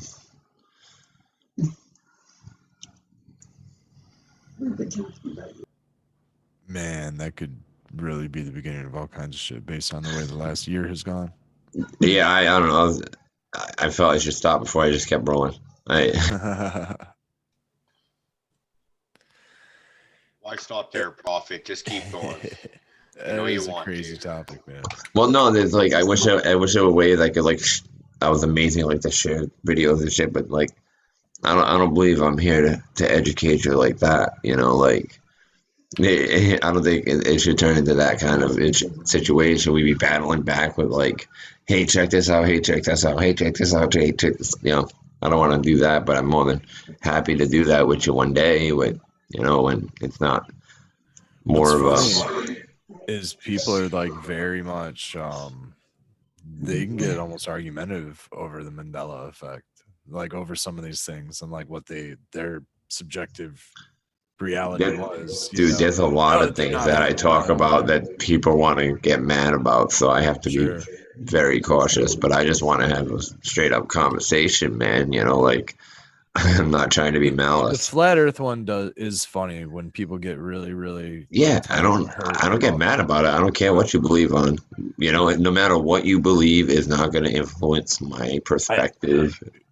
We don't know if there's a hollow earth. We don't know if there's we don't know. But you made an awesome point, man, and that was one of the points I've run with. I'm like, as much as I've looked into shit, everything I've learned has been kind of bullshit. So would it surprise me? No, it would not fucking surprise me at this point. Yeah, I wouldn't be surprised. You know, and does it bug me? Yeah, because a lot of money goes to it. That could go to like really important fucking things. So yeah, what's been going on? They're like slowly trying to get us used to the fact that, you know, extraterrestrials exist. They're slowly trying to, you know, get us fixated and get our dopamine right with pharmaceuticals and slow us down with all of the other legal substances that they like. You know, here's your limited list of like mind benders. You know, here's a limited list of stuff that you can consume that can make you dependent on us, and it's all shitty stuff for us. You know, really, and like it is all a lot of like in my mind, it's a lot of like mind control. You know, like they make us so dependent on so much of stuff, including like the way that we systematically have to work to survive and just every little bit and piece of it. You know, it's very, very strange thing that I wouldn't believe if you know, extraterrestrials, like the whole thing, there's a whole like intergalactic space force that's of ruling, and they've been keeping us hidden, 16 federations, you know, and they've been keeping us believe none of it would surprise me. You know what I mean? They've been making us believe that the Civil War existed. Like, who knows? Like, maybe the Crusades never happened. Like, we don't know. Have you watched the movie Waking Life? No, I don't know, but I don't believe so. You should check it out. Sorry for interrupting you, but no, go ahead. Yeah, that's like, cool, it's right up your alley in this conversation. So I'm but yeah. Well, at least give us a summary. I mean, come on. Sure, yeah. What do we got? You keep an idiot in suspense. You can't do that. Go check it out. That's it. That's all You're gonna make me fucking look it up. Just a tip. Hey, dude, and I'm gonna forget it by the end of the show. So I'm gonna ask you tomorrow and be like, "What was the name of that movie again?" Dick Pic. Like, what movie? Yeah. It was called Just a Tip. That's all I heard. Just a tip. I'm gonna be like, I've seen this. I remember how this starts and ends. You have seen Just a Tip quite a few times. Yeah. I get around. I do think it's kind of interesting how there's probably more human and maybe animal. I don't know about animal population, but there's probably more human population towards the North Pole, which is probably more ice, than there is towards the South Pole, which is more land. You know, even though it's ice, it's on top of land, you know, and it, you know, some of that does spark curiosity in me, how like humans have kind of been like, no, like you got to go up to the ice. Like you got to go live on top of water. Like our ice down here on top of land is like almost reserved for what I mean, like militaries down there and stuff like that. What was down there, and what's the reason that like humans haven't existed down there? But they're north. They're incredibly far north. You know, Inuit. I'm saying that incredibly wrong. I apologize, anyone who is Inuit. But like those, like how far north are like some like native northern tribes, like all the way on those ice sheets. You know what I mean? Whereas down south, like I don't know. Like I feel like there's no like human tribe down that way you really hear of. There's animal penguins and stuff like that, but like I know nothing like grows there. Humans are down there, but there's like an actual continent, a land mass underneath Antarctica. But the North Pole is mostly just water. It's an ocean. It's a frozen ocean. You know, it's kind of strange to me.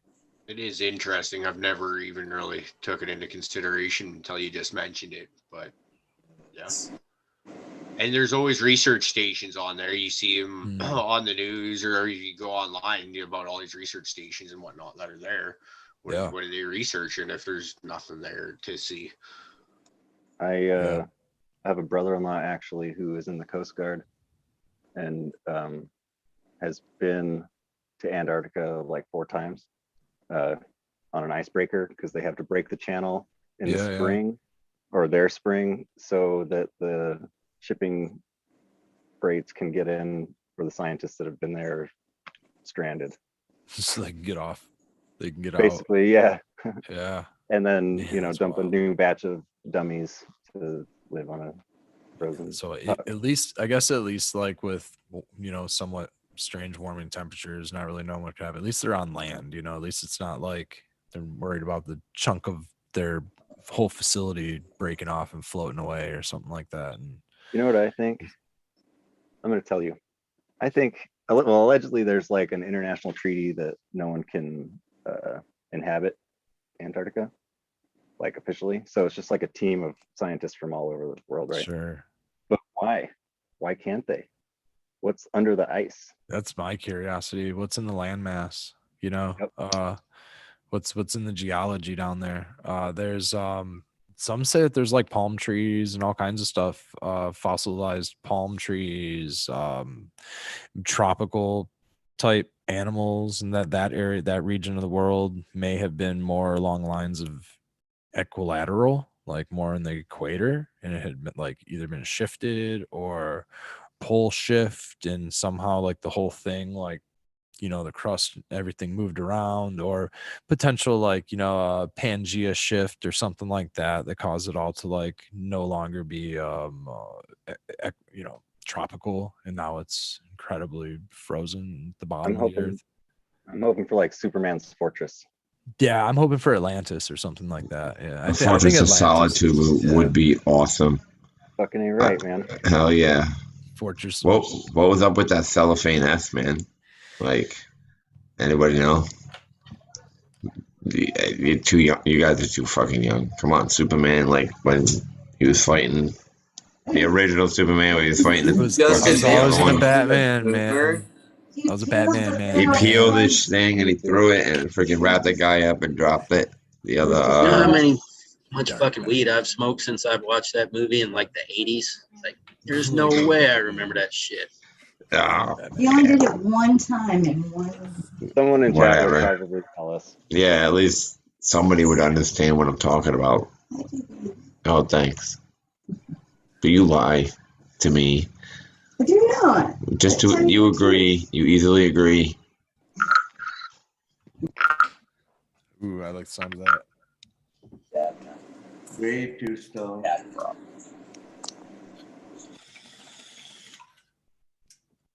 Bubble. Oh, it's empty. Yeah, the bubbles.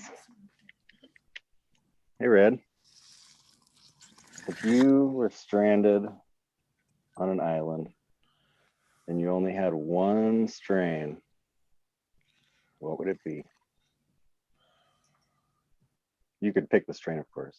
Like if you could pick a strain that was only on an island, right? Like if you just like were sailing the seas of cheese and you crashed and you were washed up on shore and it was just like an island with one strain.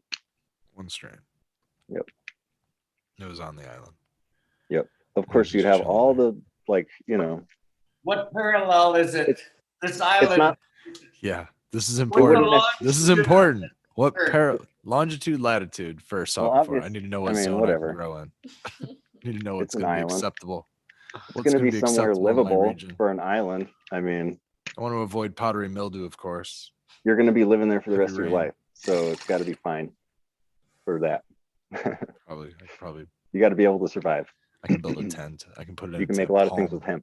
I can put a palm tent in there and generate my own electricity and create some kind of a LED bulb out of the scraps that I find. Sure. So it could be anything, right? It could really be anything. Yeah, exactly. So, well, we'll say you have, you know.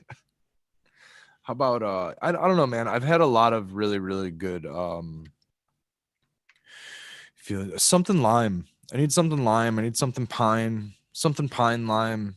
something I can back cross and stress out one day, in my palm tent, accidentally leave the doors of the palm tent open once or twice and fuck up one or two dark nights of pulling the old palm dark blanket over it, give it a good little light leak and stress it out one time and back cross that fucker so I can really explore the good old genetic profile of what was in there. Maybe there's some leaning haze in there, which I wouldn't mind.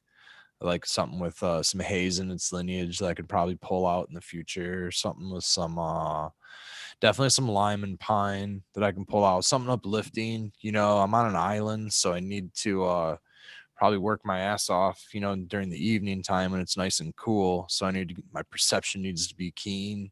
I need to look for predators. I need to be able to see in the night and when it's nice and cool, build my fortress. And during the daytime, I need to relax. So it can't be too heavy. I need to chill out and probably have enough motivation to climb a tree and crack a coconut and get some water, and of course I got to ride that bicycle. It's going to generate all that electricity that's going to power that LED light bulb and everything. So yeah, man, some lime pine. Great build up. So yeah, maybe even this Citrique that I'm smoking right here. Maybe something like Death Star Citrique, man. Death Star has been a great hybrid in my garden. It's like a sour diesel and Sensi Star, almost 50-50 hybrid. That's been really, really good, man, and it grows great outdoor. I haven't had any issues. Had great yields with it. No like pest pressure on it. No powdery mildew pressure. It works well around other botanicals, stuff like that. So probably like I'm thinking Death Star, man. I got a little bit over here next to me, so I might. I don't feel like you're stoned enough. You put so much fucking thought into that answer. Holy shit, dude! I wanted to say, if I'm stuck on, you just asked him if he was going to be stuck on an island, what would he got? Did he say what would he grow or whatever? I was going to be like, if you're going to stick me on a fucking island, it better be with the weed already, without me having to grow. There's no bullshit. All right, so it's already grown. Fuck you watch growing it. There. I want the motherfucking strain I want. If you're sticking me on a goddamn island, exactly. You're already there, man. Like it's already growing. You don't have to do shit. You just show up. That's the one though. That's the one. That's the one I want. It's there. It's already growing. But then I'm gonna fuck with it, man. I'm a grower. I'm gonna back cross with it. I'm gonna fuck with it. I'm gonna pull the potential out. This magical weed cannot be back crossed because it is the only weed you get. That's it, man. All I get, dude. You don't get to toy with it. No diddling the fucking plants. Like Citrique, bro, they Monsanto'd this shit. All right, like that's it. I can't just fucking drop off from a helicopter, plane, whatever. If you miss, like you gotta catch that shit. Flip the grinder here for. You gotta know where the coordinates are. Heads is Death Star, tails is Citrique. Heads because it's the smaller end, of course. And I'm gonna flip the grinder, smack that. Heads is up, it is. So heads is Death Star. So it's gonna be Death Star. Death Star for life. Death Star for life. Or grinder for life. At least you get like a mansion made of coconuts. And no, I haven't. I never really and fucking bamboo. Yeah, coconuts are definitely going to be the resource of I'm going to have to try to make a grinder of some sort. I'm going to need some kind of coconut grinder. You may dehydrate quick though if you drink too much of that, coconut milk. That shit's going to give you the runs real quick. Hey Red, what do you know about coconut steam chalices? Ooh, I know coconut enemas are nice. Coconut steam chalice. I don't know. That sounds. You ever heard of that? No, I can't tell if that sounds traditional comfortable steam chalice with coconut charcoal. The traditional steam chalice with coconut charcoal. The coconut charcoal does sound interesting. I think that'd be. I almost wondered if that'd be a really good mineral base to use. You getting some potassium out of that? I don't know what the big deal of it is. I ain't never heard of it. We just have some extreme hipster who really likes beard oil, who likes to talk about his steam chalice.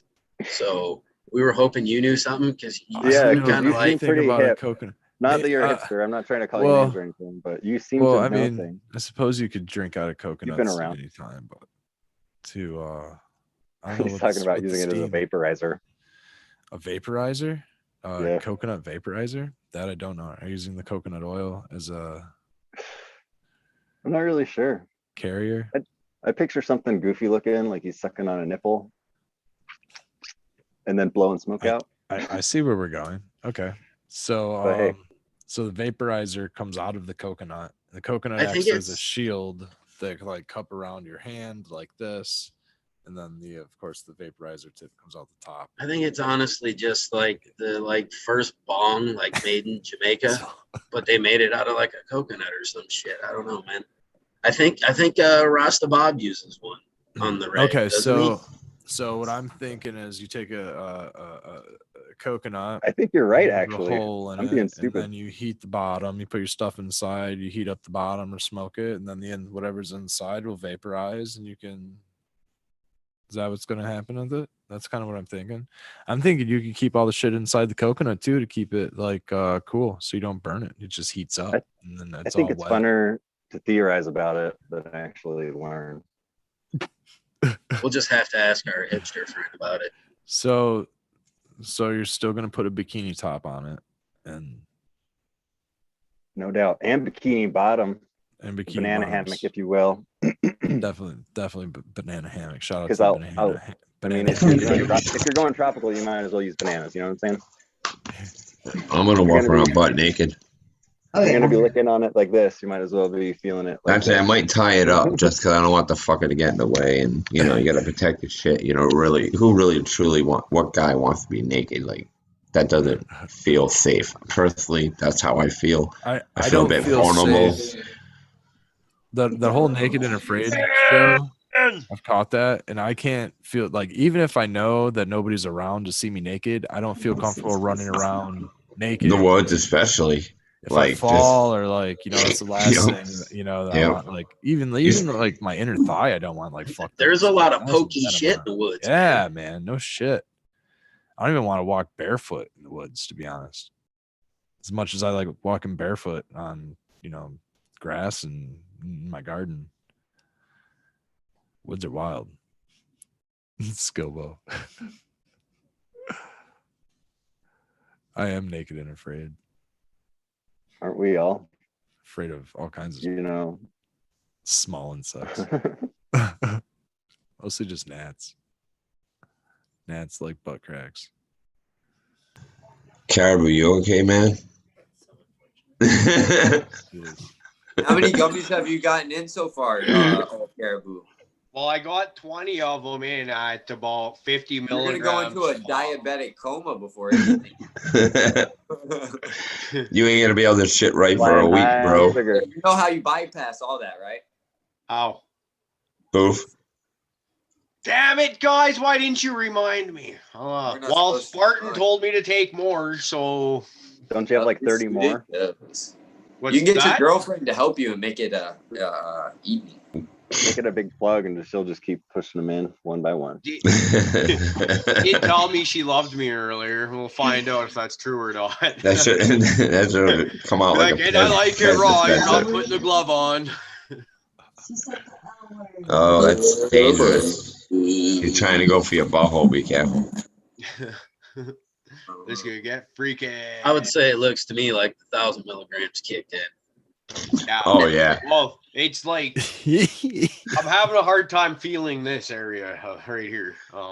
Dude, when I asked you, what longitude and latitude is that? I have to come on the other side and see. 5440 something or other. Can you please show us on your hand where it hurts? Yeah. Or I guess where it feels good. We need the Michigan hand. He's like, feelings. Can we get like the little bad touch towel so that you can explain where all the good touches are? Yeah. They do this to Caribou. life is just. Can you speak? Are you okay? Well, I can speak. It just might not be very coherent. What comes out is the problem. I can sit here and make noise if you want. Look at that smile plastered on his face. He is fucking feeling good. Well, fuck, man. Like, it's honestly, I gotta eat a lot of gummies to get high. It actually sucks. Like, it's a bragging point to an extent. Like, yeah, I could eat a lot, but do you know how expensive that gets? Like, whereas you, Fluff, you've told me, like, say a 50 milligram gummy, and you're probably good with that, right? Like, I'd much rather prefer that because my problem is I smoke way too much weed. My lungs feel dried out and sore a lot of the times, and I need to cut down on that.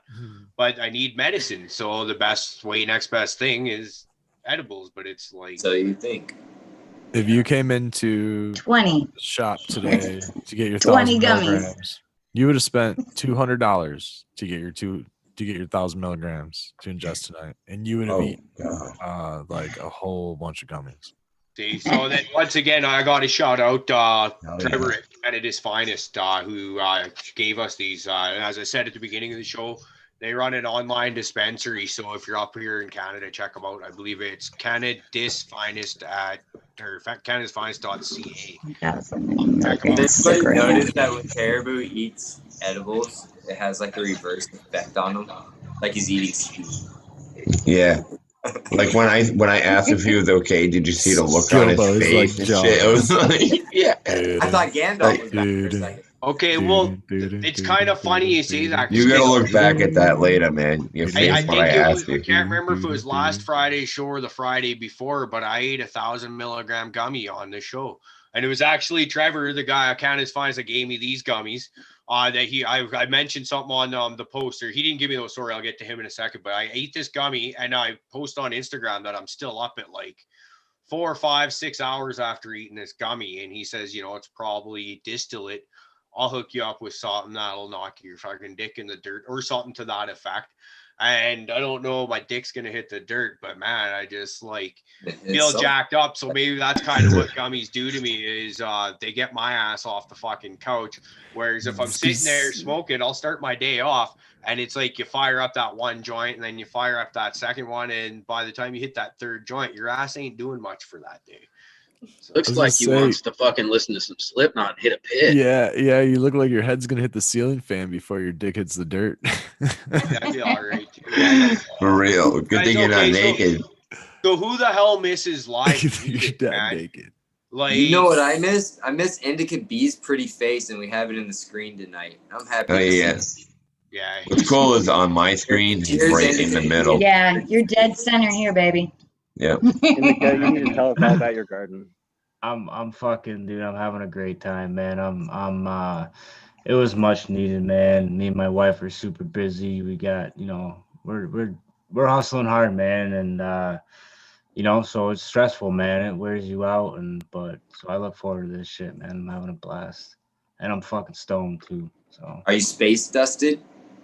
Yes, I am, man. That whole joint. See the space dusted. I like he's hooked on that dust.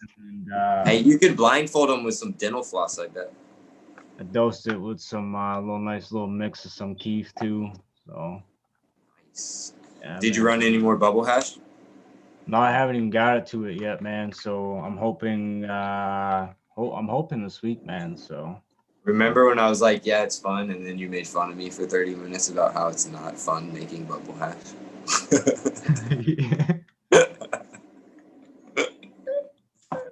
I do, man. I do. My buddy's sitting next to me, and I gotta pass that knowledge on to my buddy sitting next to me because he just got a press, and I had to tell him what the extent of making bubble hash was. Like good bubble hash, you know what I mean? Yeah, so. Man, it's a process, you know what I mean? At least I feel like it is if you take, you want a good product. Yeah, if you want good product, man, you tried it, you know what I mean? I can't wait to make more, dude, and share it and spread it, man, and so yeah, and I'm having a blast too listening to you, Red, man. Dude, it's fucking honor, bro. I'm gonna be out there in July too, so everybody knows in Michigan, man, me and Mrs. B, so hope to meet all you guys, man. And we're looking forward to it, that Michigan event they're having. So. Oh, very cool. Yeah, definitely, man. Yeah, that's at the end of July. I'm gonna butcher the dates. It's like I don't know, like 23rd, 24th, I believe. 23rd, 24th. Yeah, there we go. 23rd, 24th. Thank you. Yeah, up northern Michigan. So Yeah. Is there a general like latitude where that might be? North of 45, man, 45th parallel. Yeah, probably 46, 47 up there. Yeah, you're probably like maybe 44, 45. Yeah, you're up there, man. You're in birch country, birch and pine country. I'm in Mass now, so it's 13 hours from me. I looked it up, so yeah. Howling wolves and coyotes and bears. Hell yeah, man. Yeah, man. I got that where I live now, man. We're in Mass, my location. It's woods, man. There's nothing out here, so we have it all, man. So. Beautiful country. So yeah, you're gonna like it up here. I don't know if you're flying in or driving in, but if you fly in, you're probably you're gonna pass a lot of good cities and stuff on the way. So I recommend making some good stops. And hell yeah, yeah. I was looking like go up like upper state New York, come up that way. It looks like a very, very nice drive. So hell yeah, man. Look forward to it. That's a wild drive. Yeah, coming down through Pennsylvania, and that's a really nice drive, as a matter of fact. Driving 80, I-80 going through the mountains is absolutely beautiful. It's dangerous as hell, man, but it's absolutely beautiful. I live in Vail, Colorado, and just commuting from there down to anywhere was terrible. It's just terrible, but it's beautiful. Yeah, those mountains are real mountains. We don't have mountains like that here in Michigan. We have like hills and valleys that are rather large, but nothing like the mountain, nothing like the Rockies. Yeah, it's just beautiful. Smokies are pretty big, but nothing like that, man. Yeah, I'm gonna try to make it out there for this show as well, or that little thing right around the corner. So, hell yeah, man. It is too. You look super like studious right now. What's that? I was just commenting on how like studious Bees looked at the moment, with his hands over on his knees, looking really like fucking old grandpa-ish and shit. What Bob Ross is almost like he looks like he like Bob Ross is upstairs or something.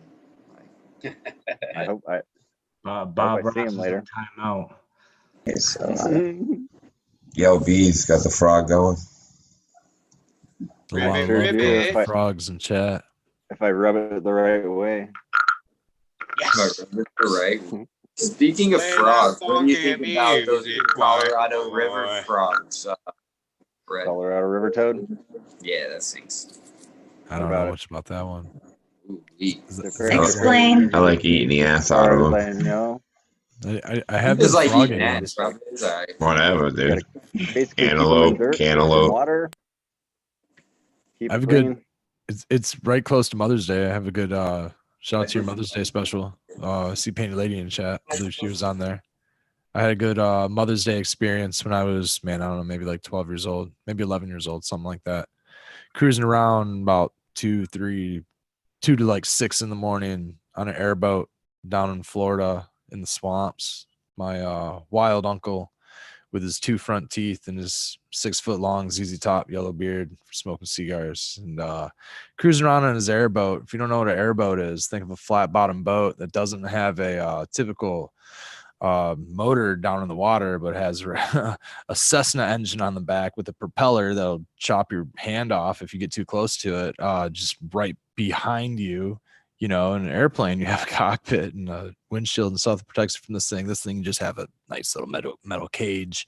So don't have your ponytail dangling too far behind you. But I sat down and my uncle and my dad and a couple of buddies are, 2 in the morning, headlamping it, and just searching, there's eyes and there's alligators and frogs everywhere, it's swamps. And this boat goes over anything. It was going over land, going over tree stumps, going over logs, whatever.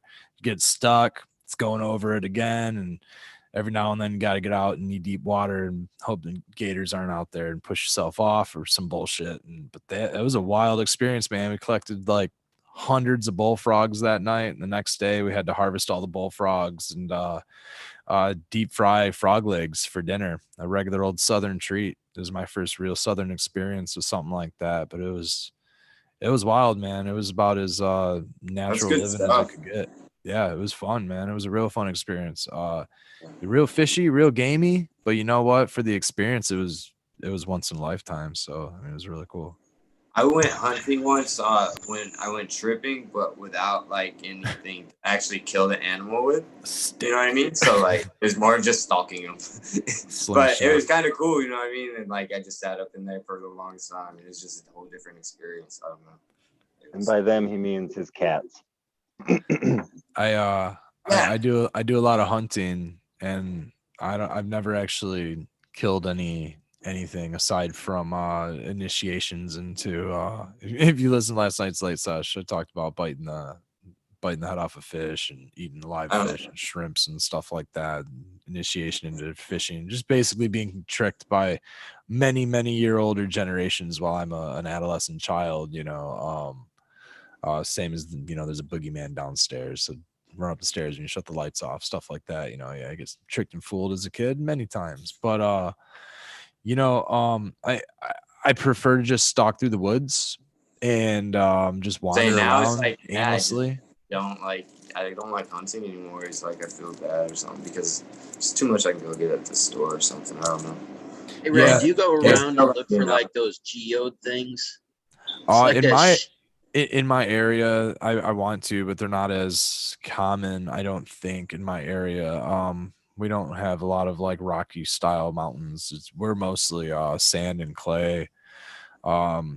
Most of our topography has been scraped away from glacier, or else I think a lot of that would exist. But I think you get down a little bit further south, you could probably find it in rivers and streams and stuff. Maybe up here in rivers and streams, you'd probably be able to find them. I just recently kind of got into what some of that stuff might be. So, I mean, I very well may have been kicking those around all the time and not really knowing what they are. But when you're trampling around through the woods up here, you peel back the moss, you don't get a lot of rock, you just get a lot of sand. We're just on a big dune. Michigan's a huge sand dune, and towards the bottom of the state, it's a big mud pile of clay.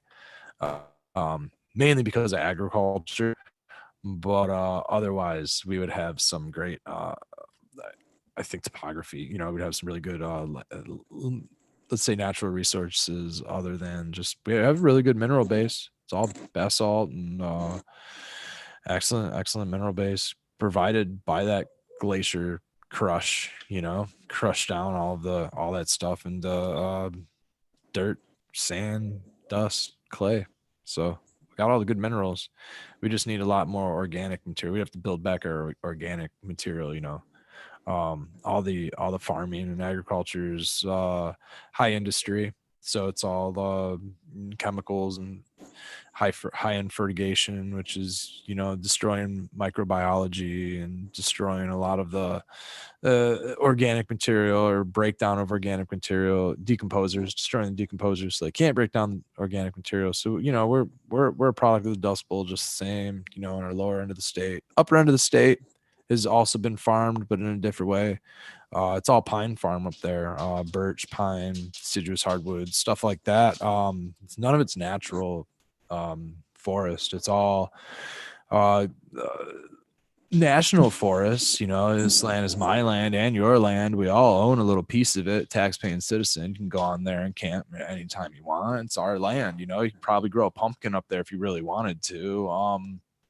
But you know, certain stuff you can't really harvest, but we're allowed to forage, we're allowed to do all kinds of stuff up there. But the thing is, so is the government, so is anybody else. And so like logging companies have been doing it for decades. So most of the trees in those national forests are actually planted back in like the 40s and 50s, and they're growing, and they're going to go in there and get selectively cut. So there's always areas that are tied off and, you know, farmed basically by the logging companies. Logging's a huge industry here in Michigan, and so we don't have much old growth forest. You know, our old growth forest was taken out by a storm back in like the 30s. The last big bit of our last remaining old growth forest, mainly because they took it all down and farming.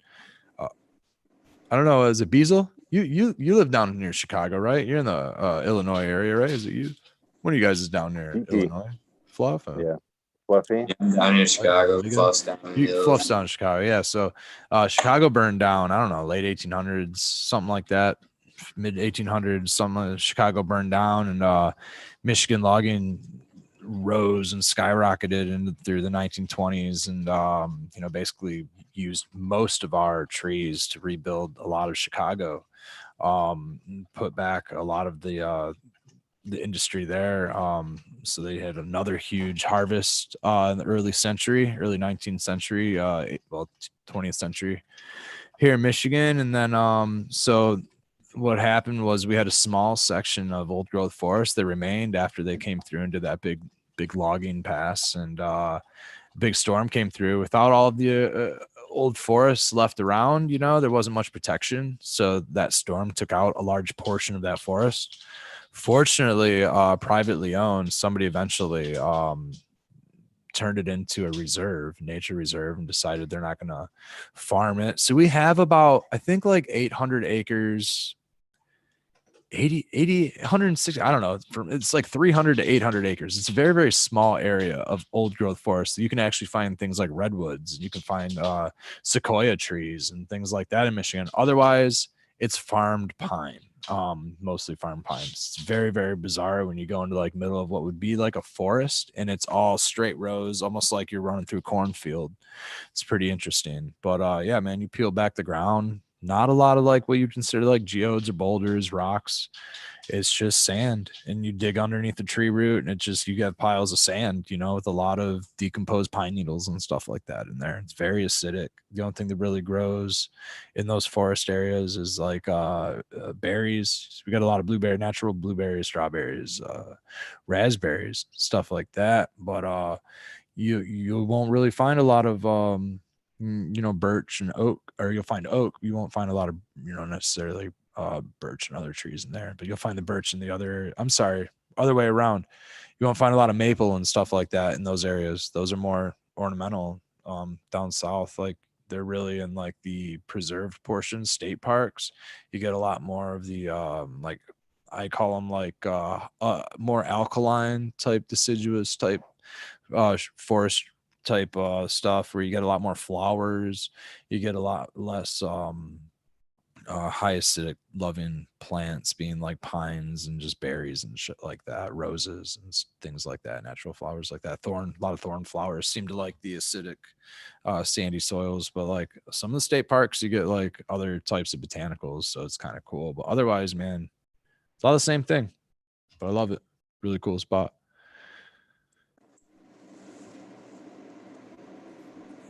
I don't know how we got to where we are. I don't either, man. I kept rambling. Hey, I'm pining. I need more pining.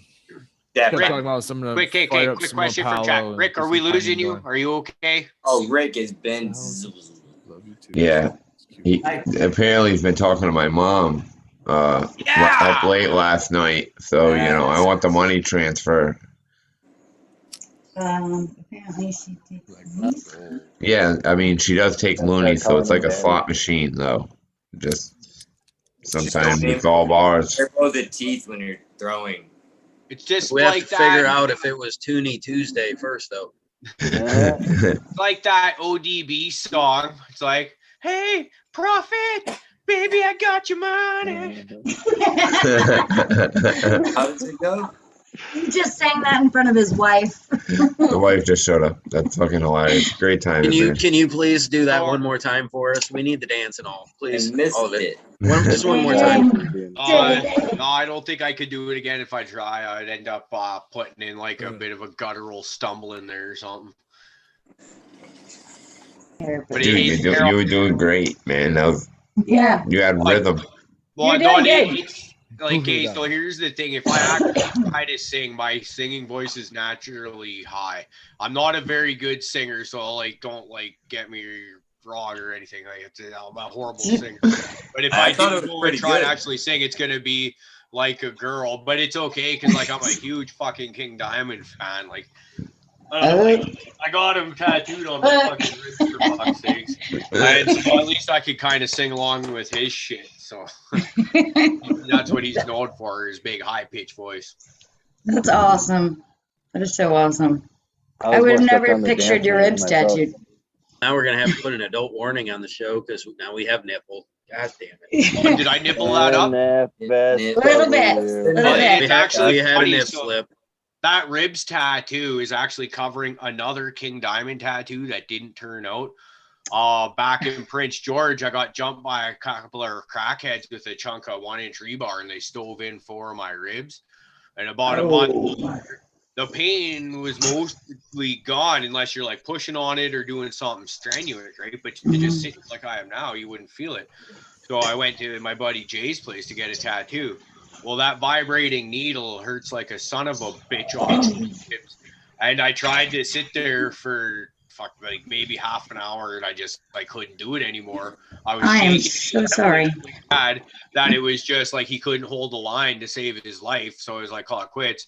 But then I had this shitty looking tattoo on my ribs for like 5-6 years or something like that. And eventually I got it covered up, but it was like it had to get recovered with another King Diamond tattoo.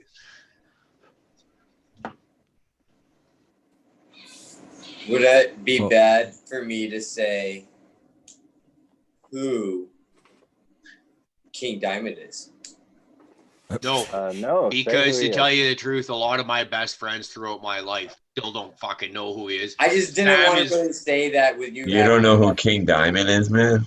Say who he is. Obviously, if I said it. Well, he's a singer, but I mean, fucking. I guess you ever heard of Metalocalypse? That cartoon on Adult Swim. He does that fucking coked up one. He's the voice of that coked up. What is it? The rock and roll clown. Thank you. Yeah, the clown. Okay, that's who King Diamond. Okay. I didn't know who it was either, but now I get it now. All right. You watch the movie Clerks 2.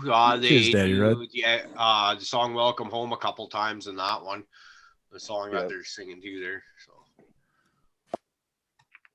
Speaking of adult, like when did the show fall off the rails? What are you talking about? We're right on track, Rick. We're right on track. When there are no rails, it's just magnetics, and then at points there's gaps, and sometimes we just drop and we catch back on. It's a crazy roller coaster ride, Rick. I got lost in the pine forest. Yeah, I was searching for pinene. We had to actually dig our way out of a forest. I need to find. By the way, don't accidentally try to hit back the layer. You might burn your face off. In the soil. Yeah, it's good right after you hit them to get a good fucking smell real deep in the nose. Honestly, I saw and I looked at the clock and it was like, we had been going for just a little over 2 hours. So I stuck my oar in the water to fucking steer us off course. And I think it worked somehow. He asked me what my favorite plant would be. That's what I'm saying. I got stuck in the pines. Right on, bro. You were in the rough, and we're out of it now.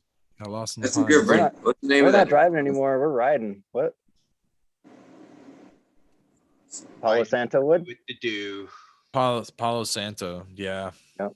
It's got pinene in it. It's got a nice uplifting aroma. There's imitations out there. Synergize with my smoke every now and then, but yeah, it's nice. Does that pinene is pinene like kind of like you're more energetic? Like, tell me, why are we searching for pinene right now? Really? Yeah, pinene is very relaxing and energetic. If it were a sativa, it would be a nice, happy, relaxing sativa, something that's going to kind of boost your awareness a bit. I noticed that I had a handful of experiences smoking cannabis in the pines, and it's always way more uplifting and slightly subjectively different than smoking anywhere else in nature. Even smoking like a distillate pen, smoke distillate in the pines, and just like all the pinene in the air, it just aroma every breath you take, you're getting a little bit of natural pinene, and it just synergizes with whatever you got going on, and it's just very uplifting. And that type of feeling, the type of feeling that I get in the forest, is the same type of feeling that I like to kind of attain when I'm using cannabis, because I'm very attuned, I'm very aware, focused, if you will, helps me kind of get through. So yeah, it keeps me going. I really like that. I like that over I do like the lime. I like the citrus. That's another like really focus type of. But here in Michigan, you know, pine is just such more of a natural surrounding element than citrus. You know, citrus is so much more of a here in the United States, like southern. I mean, we could potentially grow some citrus. You know, it's more or less Asian, but like. You know, I think that like probably similar parallels, if you will, but we're just in a different zone to like really have like probably a similar parallel. Like we could probably get away with growing some citrus, but not those really hardy ones. We just can't get away with it. So I think naturally I'm just drawn towards this pine that's in cannabis based on just like where I've grown up, what I've adapted to in my life. You know, if I was a species to be bred, you know, and I'm adapting to my surroundings, my phenotypical, you know, likes, stresses or whatever, you know, I like that pine. See, I feel like that's what I've been searching for a lot is the pine. And I can't seem to find any real good pine around where I'm at. I just haven't hit a strain yet in my garden, you know, that has any in it, but hoping to get there soon. Yeah. I've got a buddy in my area that's got a bunch of pine tar kush regular seeds that he's I want to get my hands on some of those. He'll give me the males and then any cuttings off of any females. You're not muted, Prophet. Because I'm with you on the pining. I love it. I find it calms me. I'm a third generation forestry worker. I cut trees for a living. And man, there's nothing more beautiful than to me than, well, there is, but like when you're at work, at least when you have a nice sharp saw and you put that cut into a tree and then you get that nice burst of pining up into the nose, you're just like, oh, it's just awesome. And you know, all the wonderful stuff like trees hitting the ground just makes it better. Oh yeah, every one of those suckers that hits the tree, hits the ground, probably emits like a dude. Who knows how much pining into the air? It's just like a giant emitter. Well, when every you think snap about and crackle of the We're talking about pine trees that are strange. you put your cut in a tree and you do like a wedge shaped cut in the front and then flat cut in the back with hinge wood in the middle there. It folds and breaks over. Prophet, we can hear you. When you squeeze like an orange. I'm trying to mute him. Bursted in the eyes. Zests you in the face with pine. You just get pining squirted in the face. Mute. I'm trying. Pining facial, if you will. Yeah, I know, it's great. I love it. I can imagine. That's another great smelling tree. I'm sure it's against OSHA regulations, but you know, maybe if you're doing it on your own leisure time, burn a doobie while you're doing that, you might have an excellent experience. Let's just say that tree work and cannabis go together hand in hand. Hand in hand. Axe works and cannabis. I can see that. Dutch rudders and cannabis. There you go. Can I hear you say smoke a doobie? Like is that boomer or what? Doobies, right? Burn a doobie. Doobie Brothers. Oh, yeah. Boomer. Oh, I love the Doobie Brothers, man. I want to see them. I want to see them live before they fucking stop touring. Oh, then we're gonna have, man. They're gonna keep rescheduling and rescheduling and rescheduling and rescheduling. Babe, we're at that point in time where a lot of those older acts, they're gonna start dropping off, whether we like it or not. It's kind of sad. Like we've joked around. I think me and you fluff about like Ozzy and how like I've tried to see him a couple times and he's gotten sick. It's just like, oh shit, I don't want to. The third time might be the one that knocks him off, so I'm not going to try again type stuff. I mean, we're talking in the 2000s, like in the early 2000s. I thought I was going to see him die every time I saw that show. I was like, this is the year that motherfucker's dropping dead. I can't, I had to have my tickets. Yeah. But yeah, he's that fucker still kicking. I can't believe it. Yeah, they get you like that.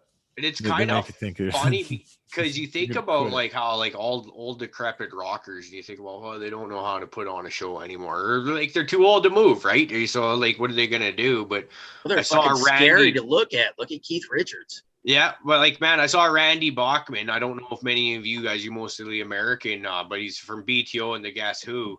I saw him do a solo concert in Prince George a couple of years ago. He's well into his 70s, maybe 80s even. and it was one of the best shows I've ever seen. So it's like I've got a whole new perspective on that, and there's a whole bunch of these older bands that are like I'm going to try and see as many of them as possible if and when COVID restrictions start lifting. Yeah, I'm always talking about how bad I just need concerts and live music, man. It's funny that you brought up the Doobie Brothers. That was probably the first concert that I ever smoked with a random group of people, like at a concert, and just kind of like wandered on over to like a circle, fired one up with a bunch of random people I didn't know, and just like this huge circle. I'm like, oh man, I'm sharing weed with all these people. Not really paranoid because there's a lot of people smoking weed. At go figure, the Doobie Brothers concert. You know, I was a young buck, but man, it was a hell of an experience. It's awesome concert. Talk about jam session at the very end, like 12 people on stage. Fantastic. Did you ever wonder who had their mouth on that last?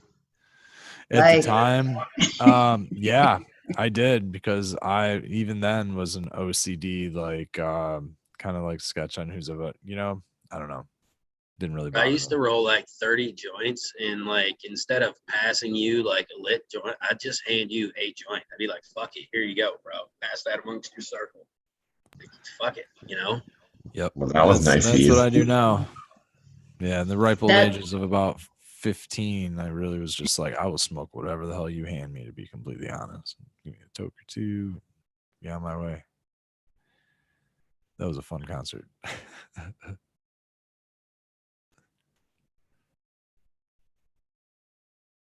Yeah, nowadays I agree with that one. I bring my my side stash and I smoke that. I send the rest on the way. Bring two, light one, hand it off, smoke the other. Bro, I'd be like kind of a jack. I will literally like roll up trim and fucking toss a handful of fucking joints of trim into the fucking crowd. You know, and fuck it. It's not, you know, it's shit I wasn't going to use anyway. And it makes a decent joint still. But, you know. Yeah, it's a good party for a lot of people. That's awesome. Yeah, actually, that's a good idea. If motherfuckers are ever down in St. Louis and a random joint lands in your lap, yeah, that was me. You're welcome.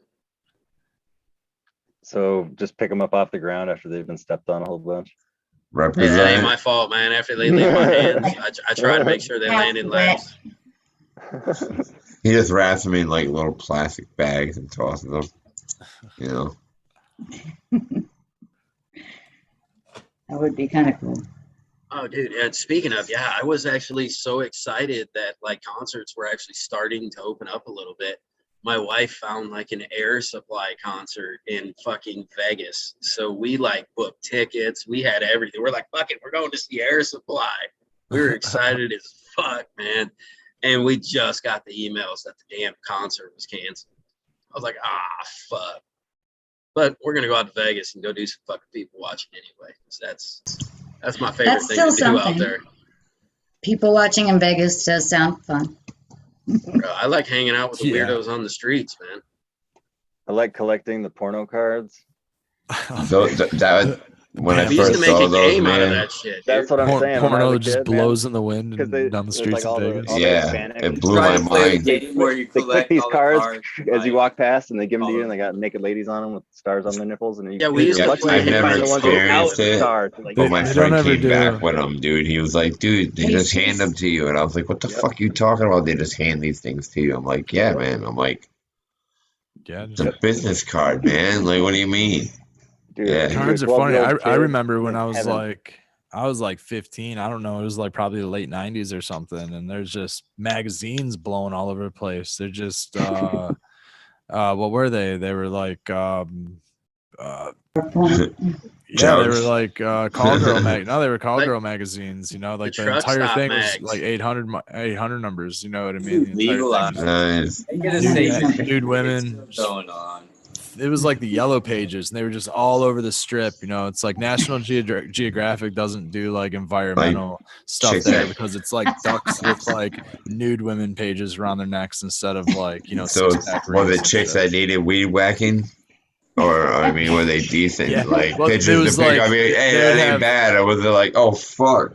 It was like PG 17, you know. It was like okay. It was like mostly nude with like little hearts and diamonds and stuff. You gotta fill in the blanks. I got you. Yeah. When you're 17.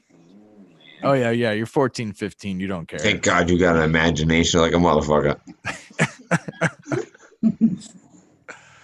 Yeah, talk about the craziest litter you ever see. I mean, I've never seen so much pornography just scattered across the streets. Like I see a lot of stuff in Detroit, cups. I see, I've seen horticulture bags of like soil. So I've never seen like porno just everywhere. So it's shout out to Las Vegas, I guess. Keeping now they got like the fucking moving billboards and shit that are just like literally like half fucking porn just driving down the street on a billboard just to watch it. Well, I found a lot of porn in the woods, believe it or not.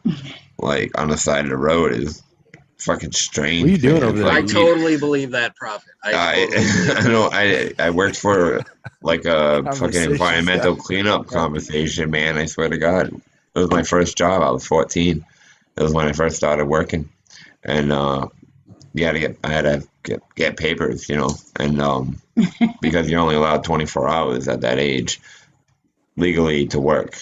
So it was freaking, we would pick it up, you know, recyclables and garbage, and dude, you wouldn't believe how many fucking pornos you'd come across on the side of the road of middle of nowhere fucking country road, man. Like there was tons of it. There was piles sometimes. Like it's like somebody got busted and they had to stash it. Like somebody's wife got mad and like they literally just had to take their whole fucking pile and toss it.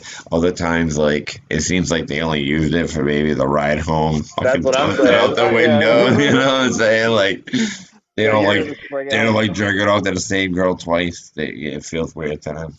You know, I don't know. I always pondered why there was so much porn. You know, like before the internet age, man. Like you would go to a hotel and like, I don't know, 70% of the time lift up a mattress, man. Any mattress that you went to, and there was porn under that motherfucker. Almost all the time. Better than a dead hooker. Yeah, that was like the two things you always did when you went to a hotel. You checked the drawer to see if the Bible was still there, and you checked under the mattress to see if the porn was still there. I was actually checking. I was checking to make sure that, like the mattress wasn't flipped due to like a particular stain.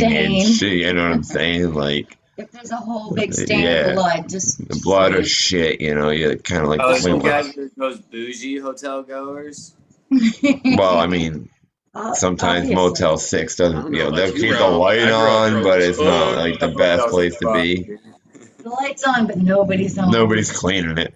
So I've got one last. I can't stay on much longer. I actually have to work early in the morning, but and probably boogie on out of here after this story. But I got one last, I guess, personal private story to share with you guys. I guess since we're on the porno magazine topic, who would have figured dated a crazy girl when I was in my late teens, early 20s, and we call it high school. There's some slightly off balance in high school, and we're having a block party, and my parents had done a lot of remodeling and like work in the house, and we're having lots of neighbors, close neighbors, friends, families, and doing tours and things like that in the house. And this crazy ex-girlfriend decides to have a meltdown after finding like a random like maybe magazine or a page in a magazine or something, like between the mattress, and then all of a sudden proceeds to like throw tons of stuff like up the stairs and out and everything, and like neighbors could like hear her screaming outside, and it was just like an incredibly embarrassing, crazy moment for me. Mom, Dad, I apologize about that moment in time, and if it was embarrassing to you too, but that's something that just happened, I guess. So yeah. If you wanted to end on that, you look so excited. Here's a positive. That's my ender. You apologize, dude. And then you apologize. That's awesome. Like, sorry, mom and dad, dude. They won't get that from me. Like, no apologies for all the pot smoking and talking about the mushrooms all the time. But no, that crazy chick. Me ripping them in a new ass, they'll never get apologized. I will always apologize for the crazy chicks. That has been probably way worse than all the cannabis. Word. Yeah, unfortunately, Hey, you know, it's really you'd go behind the random places in my closet or in like a random area in the furnace well or something, and yeah, that was about a two-week vacation of being grounded right there. You know, every so often the good old bag of weed or something was found. And sorry about that, Daddy Red. I know you found your good share of you know, adolescent boy troublesomeness. So yeah, I guess I will end up with that. Okay, before you go, one last thing. Weirdest thing you ever made a pipe out of when you were growing up? Oh boy, that is weirdest one. Well, let's see here. I made a very articulated I made a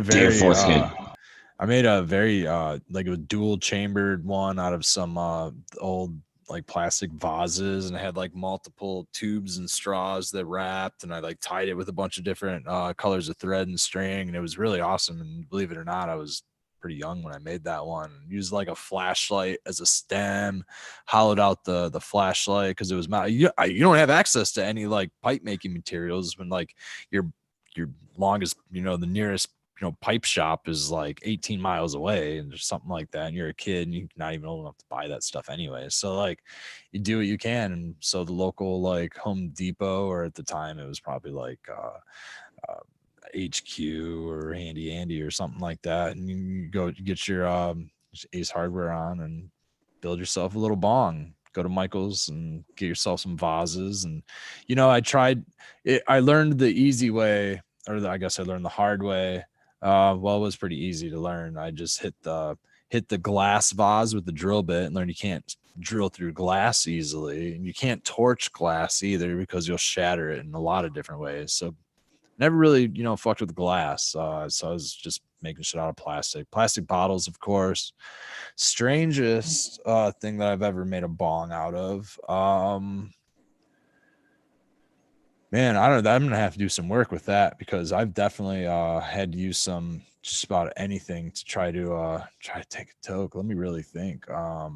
Definitely I used to like the plastic recorder we had, like, you know, when you're like real young, the plastic recorders. I remember. Oh yeah, a recorder. I've definitely used PVC. I used that.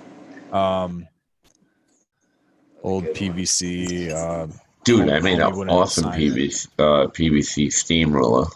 I loved it. That's what it was. It was a PVC steamroller. I had a real roll head, and, you know, but don't get me wrong, but that's way better than my brass hose extension fitting, you know, that I had, you know, probably hot glued in there or something. You know, who knows all this. I mean, people put the sockets in the water bottle tops.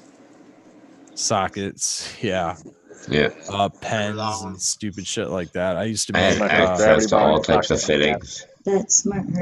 I will say that my parents were catching on because all of the screens seemed to be disappearing out of the faucets. Faucet screens. You know, like they knew when the water started running wrong and that was different. The first kind of screen that I ran after too. I was missing. Parents had to stop buying whipped cream because it would always be flat. yeah. Well, I learned it to only like take one or two, you know, but not devour it because it has to have enough gas to still kind of like do its thing. But you can sneak one or two out of there. Okay, so my 13-year-old must have found this out because as many things as your wife keeps buying, that's why we keep having all these Ready Whip bottles and they're all empty, but they're not empty. Oh, nice. I don't know if she's just doing it to piss her off or if she's actually doing it. I think she's just doing it to piss off the wife. So. Well, then I got to beat her to it. It's possible to figure just sit there and like. I'm just going to have to, you know, obviously suck the gas out before she does. Man, that needs to go into my harm reduction channel. I totally forgot about the car accident that I got into as like an adolescent child while the driver was huffing on a Whippet can. Oh, that's terrible. Yeah, it is terrible. Yeah, we hit a telephone pole instead of a house. Thank God for the telephone pole. Yeah. She was out, man. She was out. The car hit the telephone pole, then it kicked into reverse, and then we got parallel stuck in between two like giant maples. I don't even know how we got stuck between these.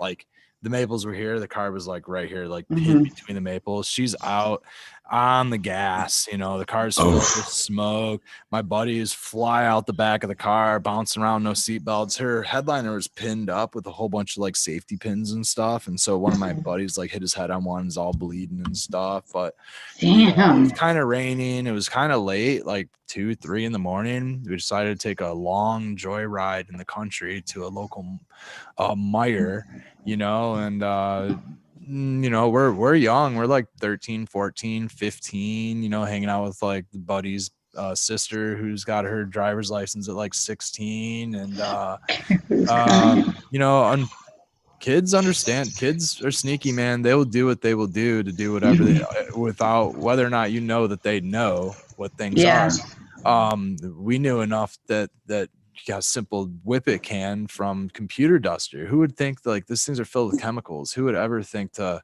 huff on one of those? But kids will be kids apparently, and you know, if it gives you a buzz and makes you fucking talk really fucking weird for 5 seconds and have a dream really quick, kids are quick kids. And I never tried it as heavy that she did, but she basically fainted at the wheel. It was sort of raining, sort of not raining, but like car was kind of pulling up behind us, so she kind of went and then nodded out, and we went off the road to the right, bounced over a couple mailboxes and bushes, blew out the tire of the car skidded across the street, headed towards that house, hit a telephone pole right in front of the house, basically kicked in reverse. It's super late, nobody hears it, you know, nobody wakes up, kids are banging on everybody's door possible. We're in the middle of nowhere, just cornfields and shit like that. So we're like at a farmhouse, you know, they let us in, they let us like call my parents. Parents are freaking out, so upset that we were out and about. They thought that I was down the road. They had no idea that like I even left the neighborhood, you know what I mean, out in the country. You know, we had some bowls and some cannabis and stupid bottles of this stupid dust off on us. So everything got ditched under a pine, and like cops came and we just told them it was raining and went off the road. Nobody got in trouble. Nothing ever happened. We ended up going back out and finding our stuff. I never did find my bowl, but that girl got her dust off back, you know, and ended up consuming more of it later. That you know, I was done with that stuff after that experience. I'm like, I'm never touching that stuff again. You know what I mean? I don't care how weird it feels. It was such a crazy experience, man. Yeah, that should put you out. My kid's mother would fish out every time, dude. She would just straight up, like, it looked like she was almost having like a seizure, I would say, because it would be like a complete like collapse and like drooling situation. It freaked me out the first time, but she warned me about it. But we weren't driving anywhere and doing it. We'd always be home. But there's just some people that react that way. Like, yeah, they fish out. There's chemical. It's not just nitrogen or CO2. I mean, there's all other chemicals and stuff. And if you don't do it right, you're going to purge those chemicals out. You know, some kids are probably stupid to shake it up or whatever you do with it. I mean, okay, for those who don't know what I'm talking about, a lot of times it's called duster. A lot of it's just random whippets or whatever. In the festival scene, nitrogen whippets are incredibly popular. So people walking around. Yeah, it was nitrous that we were doing. You hear crackers going off everywhere, and it's a very, very common thing. In a lot of places, it's very legal. You know, it's very legal to get these CO2 crackers. They're whipped cream crackers for the most part, but a lot of people use them to get high off of. They used to make seltzer water, man. Yeah, and it's a very, very easy. The device actually is just you crack it in and boom. And you know what? In my opinion, you know, I don't like to substance shame or anything, but like throw your shit away. You know what I mean? Throw your balloons away, throw your crackers away, throw your barrels away, whatever the hell you're doing.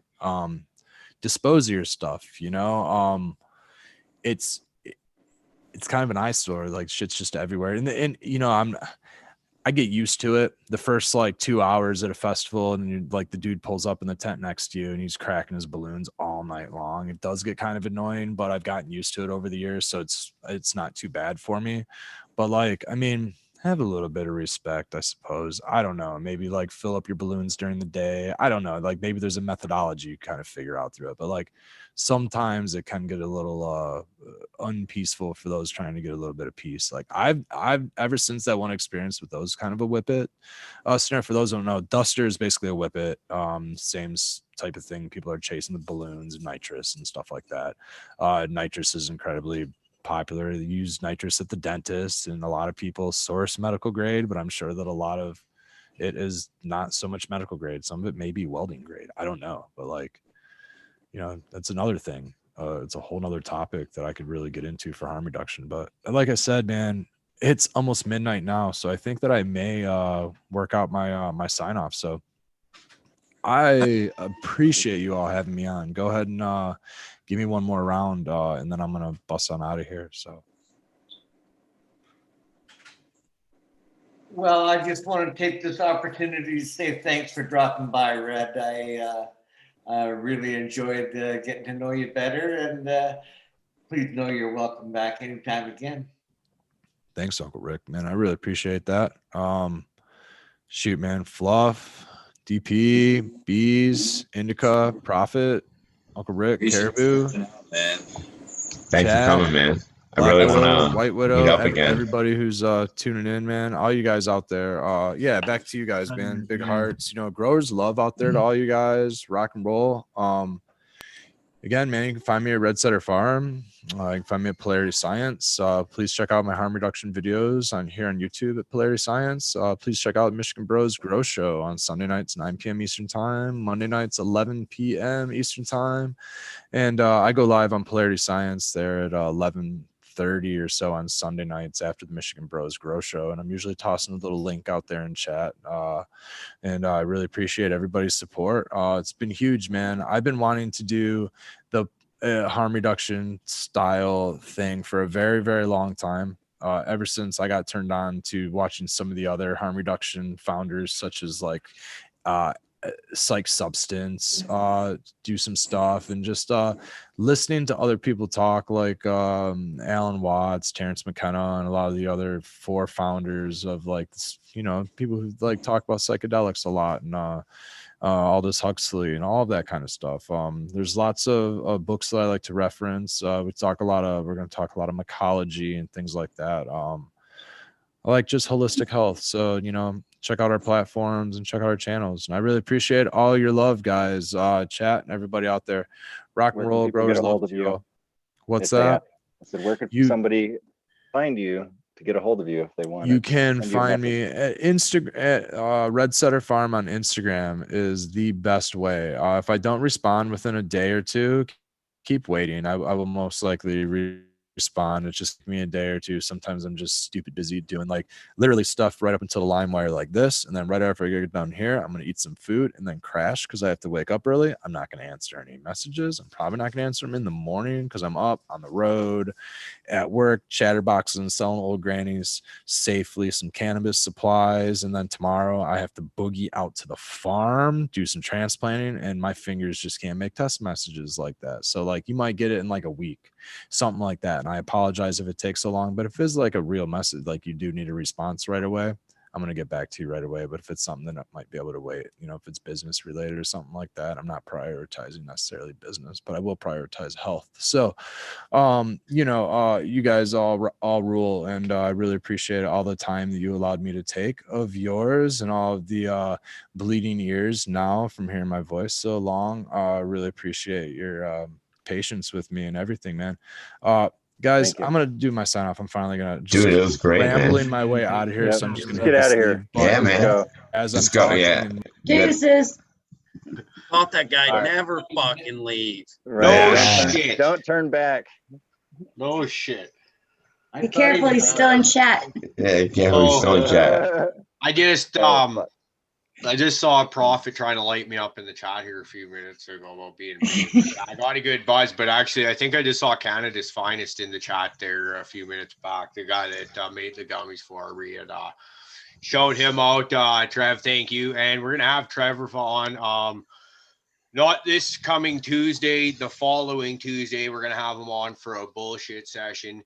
So Cool. actually, we've got a bit of a lineup coming up that I had to take over for Sam a little bit, and I think I did pretty good. So this coming up Sunday, we've got Old School Chronic. He's a breeder I've met on Instagram through Stoney coming on. Next Tuesday, we've got Yima fucking Hawk coming on. We were finally able to nail him down. So finally that is happening. That one, real excited for, because I just figured that dude's got the coolest name on the internet, so he's probably a pretty fucking cool guy to bullshit with. It's true. And then then we got the Jay Jenkins from chat, who we just booked up there during this episode. She's coming the following Sunday. No, she's not doing that anymore. I mean, I guess she is. I just. Oh, okay. See, she's just one of my really good friends. Yeah, it'd be a great show. Yeah, no, since we were doing this show, I was talking to her in the chat. She's going to come on the following Sunday. And then after that, we're going to have Trevor from Canada's Finest come on and talk to us about his online dispensary. And if you want to check him out, you could, or his website out, it's Canadis. So that's with a D, not a B, canadisfinest.ca. If you live in Canada, check him out. Ships all across the country. Awesome. So, what's great is you're gonna have to continue to remind us as it days each episode as the next guest anyway. But at least you told Jenkins is the 25th. at least you told us to line up, and that's cool. We got people coming, so I'm like, okay, we got people coming. So luckily, I got you guys to remind me who everybody's coming. That I no problem. Rely on you all for that. Time where Sam, I'm pretty sure, had us booked over a month in advance for guests on Tuesday, which is fucking awesome. Like I never had to think about it, but then it was like I was starting to think the other day. I was like, "Do we have anybody coming up after Red?" And I reach out to Sam. And he's like, "No." I was like, "Okay, I'll take the reins for a bit." And it was like, if we don't have anyone else booked yet, you might fucking right. He's got to be the guy to go. There's one hater. Bees, how dare you have life interfere? What the fuck? Yeah. He even talks slower. Like, y'all notice the difference? Yeah. I ate a lot of edibles, man. That's what I told him. He ate all the cookies made today. For the first time, you look pretty red. Other than you didn't have dabs for like a weekend, you came back and started taking dabs, you were fucked that night. That was you were. Yeah. So what was it up to? 25? Say again? 25 gummies? 22, but I could eat 3 more if we want to make it an even number. Like I thought you. I get that all. I don't want to be the one that breaks the camel's What's your plan back. for the night? You know. So Fuck it, dude. 1, 2, 3. So that'll be 25. I'll drink to that. I'm not good at math. What flavor are they? 7. Doing great. Tropical fruit, and like you could tell these things come fucking loaded with cannabis in it, because it's like you can taste the tropical fruit in there, but it tastes like weed. really edibles. Let's put it that way. See, I'd love to see how that actually works, because I've never actually had like dispensary edibles. Like I think I've had a few, but they weren't that impressive. But like a good dispensary edible, I think mine always kind of come out better. Maybe it's the placebo effect, or the narcissist, or it's a narcissist in me. Who knows? You know, I made this. It's badass. Could be that. Who knows? That's why all the cookies don't taste like weed, and why you eat all of the cookies in one sitting. That's not true. I like taste of weed, but it's just they taste good. I get the munchies, and then I get the munchies, and then I eat more cookies. I'm gonna be honest with you. Even a bad cookie is like an okay cookie. They're quick, man. Especially if like I wake up in the middle of the night and I gotta take a piss. I'm walking by the kitchen. They had fucking cookies on the way back to the bedroom. I'm like, shit. Bro, that's why I keep them on like my dresser. So just like I was doing that. I like get up and eat one, and then right before I get in bed, I eat one, and then like every time I get up to piss, I eat one. Motherfucker, I eat a lot of them bitches at nighttime. Hey, he got to a point where he took the whole container and sat it by the side of the bed. Yeah. Yeah. That was my snack. All the cookies. All the cookies. I was making all types of shit. So. Brickies. Hell yeah. He did it Hell all for Wiz the is cookie. so Weed Wizard said like they can't buy edibles, they have to make their own. But I'm saying shit, man, as much fucking edibles as I eat, I couldn't afford to fucking pay for it. That's So, what's I up. mean, if they're, I wouldn't want to pay for it just because I make it. I mean, and I can make it, so I don't know. I guess in the Johnny would aspects go of broke. like hunting, I just yeah, Johnny would go broke. But I mean, like a hunter that uses all of its meat or whatever, I'm trying to use as much of the meat of the plant, you know. well, yeah, Plus, yeah, yeah. I mean, I'm the same way, but man, could you imagine if you like had to make your own while buying your meds? Like, oh no, I dude, mean, I I feel for them. That sucks. yeah, I do have moments of dryness where I do have to buy like fucking, you know, 2-ply. 2-ply paper towel, yeah. Toilet paper. I gotta buy, you know, Why is it always he's the only one Bud. laughing when I make a joke? Guts. Bud, off of friends in between harvests because I've, you know, misjudged or I had extremely boring month and I burned through more than I usually do, which happened. So, you know, that blows. But other than that, yeah, I usually don't have to buy anything. And yeah, I do feel for those people. Like, they're like, oh, I spent $500 at the dispensary. And I'm like, I feel so terribly sorry for you. Yeah, Because my girlfriend just spent $500 on gross stuff for me. Sweet. Right? You know yeah, why no, not? It's the verbiage. It's because you say 2-ply, and then right after that, he goes, "Yeah, I burned through it pretty quick." Yeah, he has no, like, I set him up for jokes, but he doesn't always notice, but he still gets them right sometimes. Yeah, but she's You're not like- quick enough for me, man. Oh, like, really? You're outnumbered. Paint the tunnel on the wall, and you're like, you wait for him, boom, just like what happened. Make sure this train track's I'd be going like, to it. This Yeah, tunnel yeah. was never Yeah. here. This isn't my beautiful house. This is not your beautiful wife. So, is anybody interested? Let's see. Profit. There Yes. we go. The designs for RJ, for us to Jeff. Yeah, man. I mean, You got anything cooking yet, or have you been? I mean, I was thinking about a few things, but realistically, I had the show last night. I fucking went to bed late. I woke up. I fucking mowed. White and Widow. White Widow. What you landscaped. doing? No, literally, I worked all day outside. Fuck, I posted a pic about the fact that I fucking hate doing yard work because I spent all day doing it. Like, I'm exhausted. Yeah, I've been thinking about shit, but have I stopped and fucking drawn anything? No. Have I had time? No. I'm sorry. Reality kicked in real quick right after that because I spent a lot of time on this fucking Zoom. His dog even trampled his plant. Yeah, dude, I was so butthurt. Oh my god, She ran to my room and hid under my pillow. she ran over the She first was plant I so put in my sad. yard, but it was all right because I just put it in the day before, and she kind of just plopped it down, you know, so it wasn't Probably destroyed. just laid on it. And friggin', I just was able to prop it back up and get her strong in there again. You can She tell was she good. lays down a lot. So I was happy about that because I was like, really? All I did was turn my back for a second, just for a second, because I was like analyzing. All right, let me see what I'm doing. All right, blah blah. Because I brought the boy out there because I want him doing some fucking physical labor and get some vitamin D and Uncle shit. Rick, tell me a ghost story, Uncle Rick. Oh, Oh yeah. yeah, huh? I never even realized it's over there. It's so dark. Holy shit. He's all Gandalf style. Look at him. Right. You gotta start He does looking look around like, really fast. Is it just me or does he look like the Emperor? Oh yeah, if he had a hood, Oh, he if he so had a looks like hood, the Emperor right now. he'd Yes. be zapping us. You guys, I gotta say, We love you. as usual, and all our friends in chat. It's just fantastic to see everybody.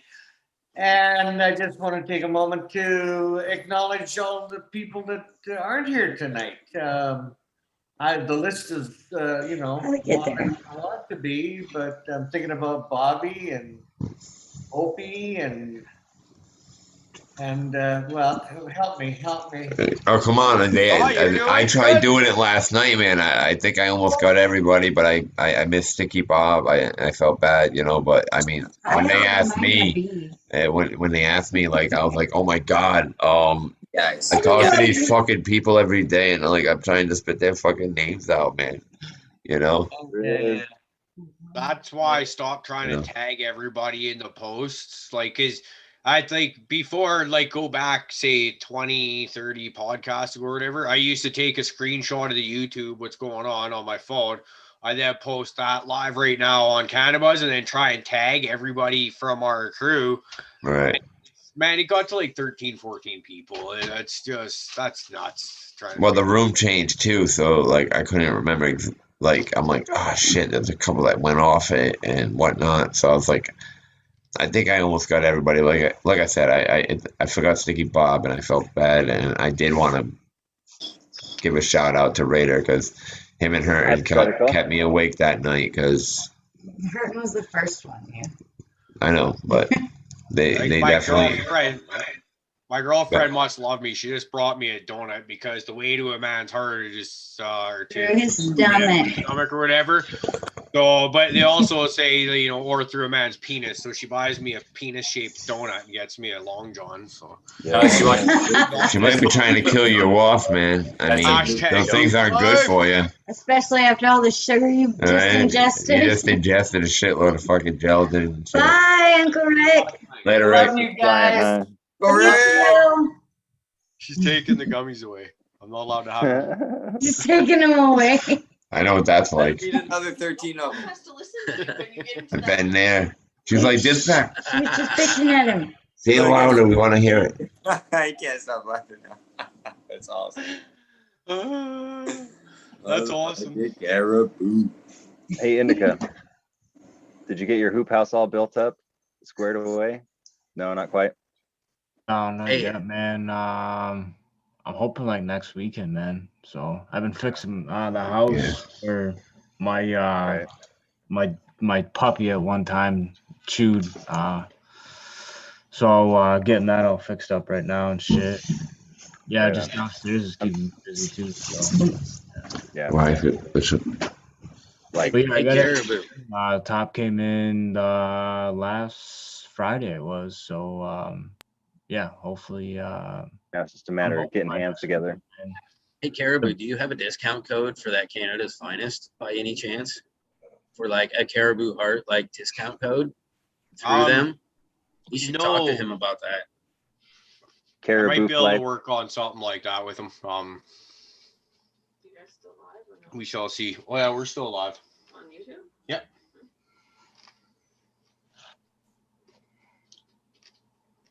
All right, guys, I'm gonna jam, man. I gotta get up early, so good seeing you guys. I love you guys, man. I had a blast tonight. All right, love you, brother. See you, brother. I'll talk to you guys probably at some point, and yeah, cheers to everybody in the panel, man.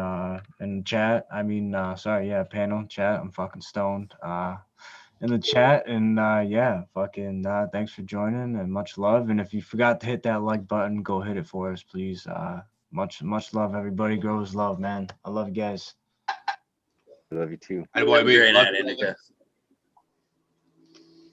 All right, guys.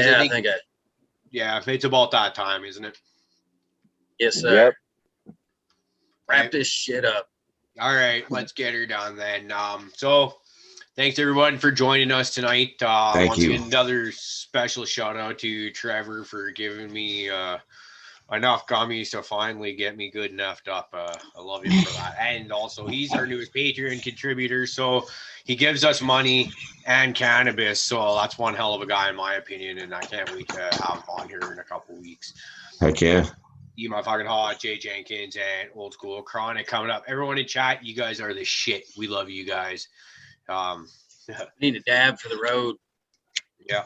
Oh, can we get a road dab there, Bees, maybe? Am I muted? No, I'm not. Dabs.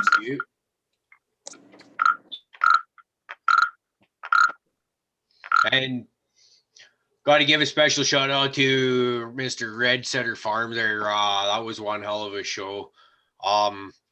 It shows the value of having a good guest that can talk extensively on something other than just cannabis.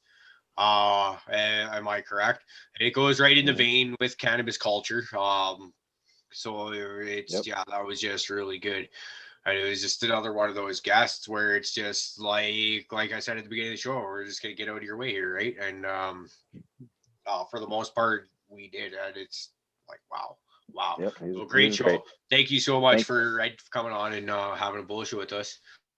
We still have 3 bros to go, as far as I know, unless there's some hidden in the crack somewhere that I don't see all the time. Well, I'm sorry. Any show that I learned something new is great. So he just sat back and listened a lot. Yeah, I mean, you just kind of gotta soak it all in, man. Yeah, it's nice to hear about like the harm reduction and stuff. I like his, his channel, his polarity science and stuff. It's great. It's great knowledge for everybody, to have out there. So yeah, it's important conversations to have. Yeah, I agree. Okay, so with that, even cannabis. All right, guys. So with that, we're gonna get out of here. Everybody have a great night. As per usual, we'll be talking to you guys very soon, and everyone else will see you Friday night. Love you long time. Bye, Caribou. Later.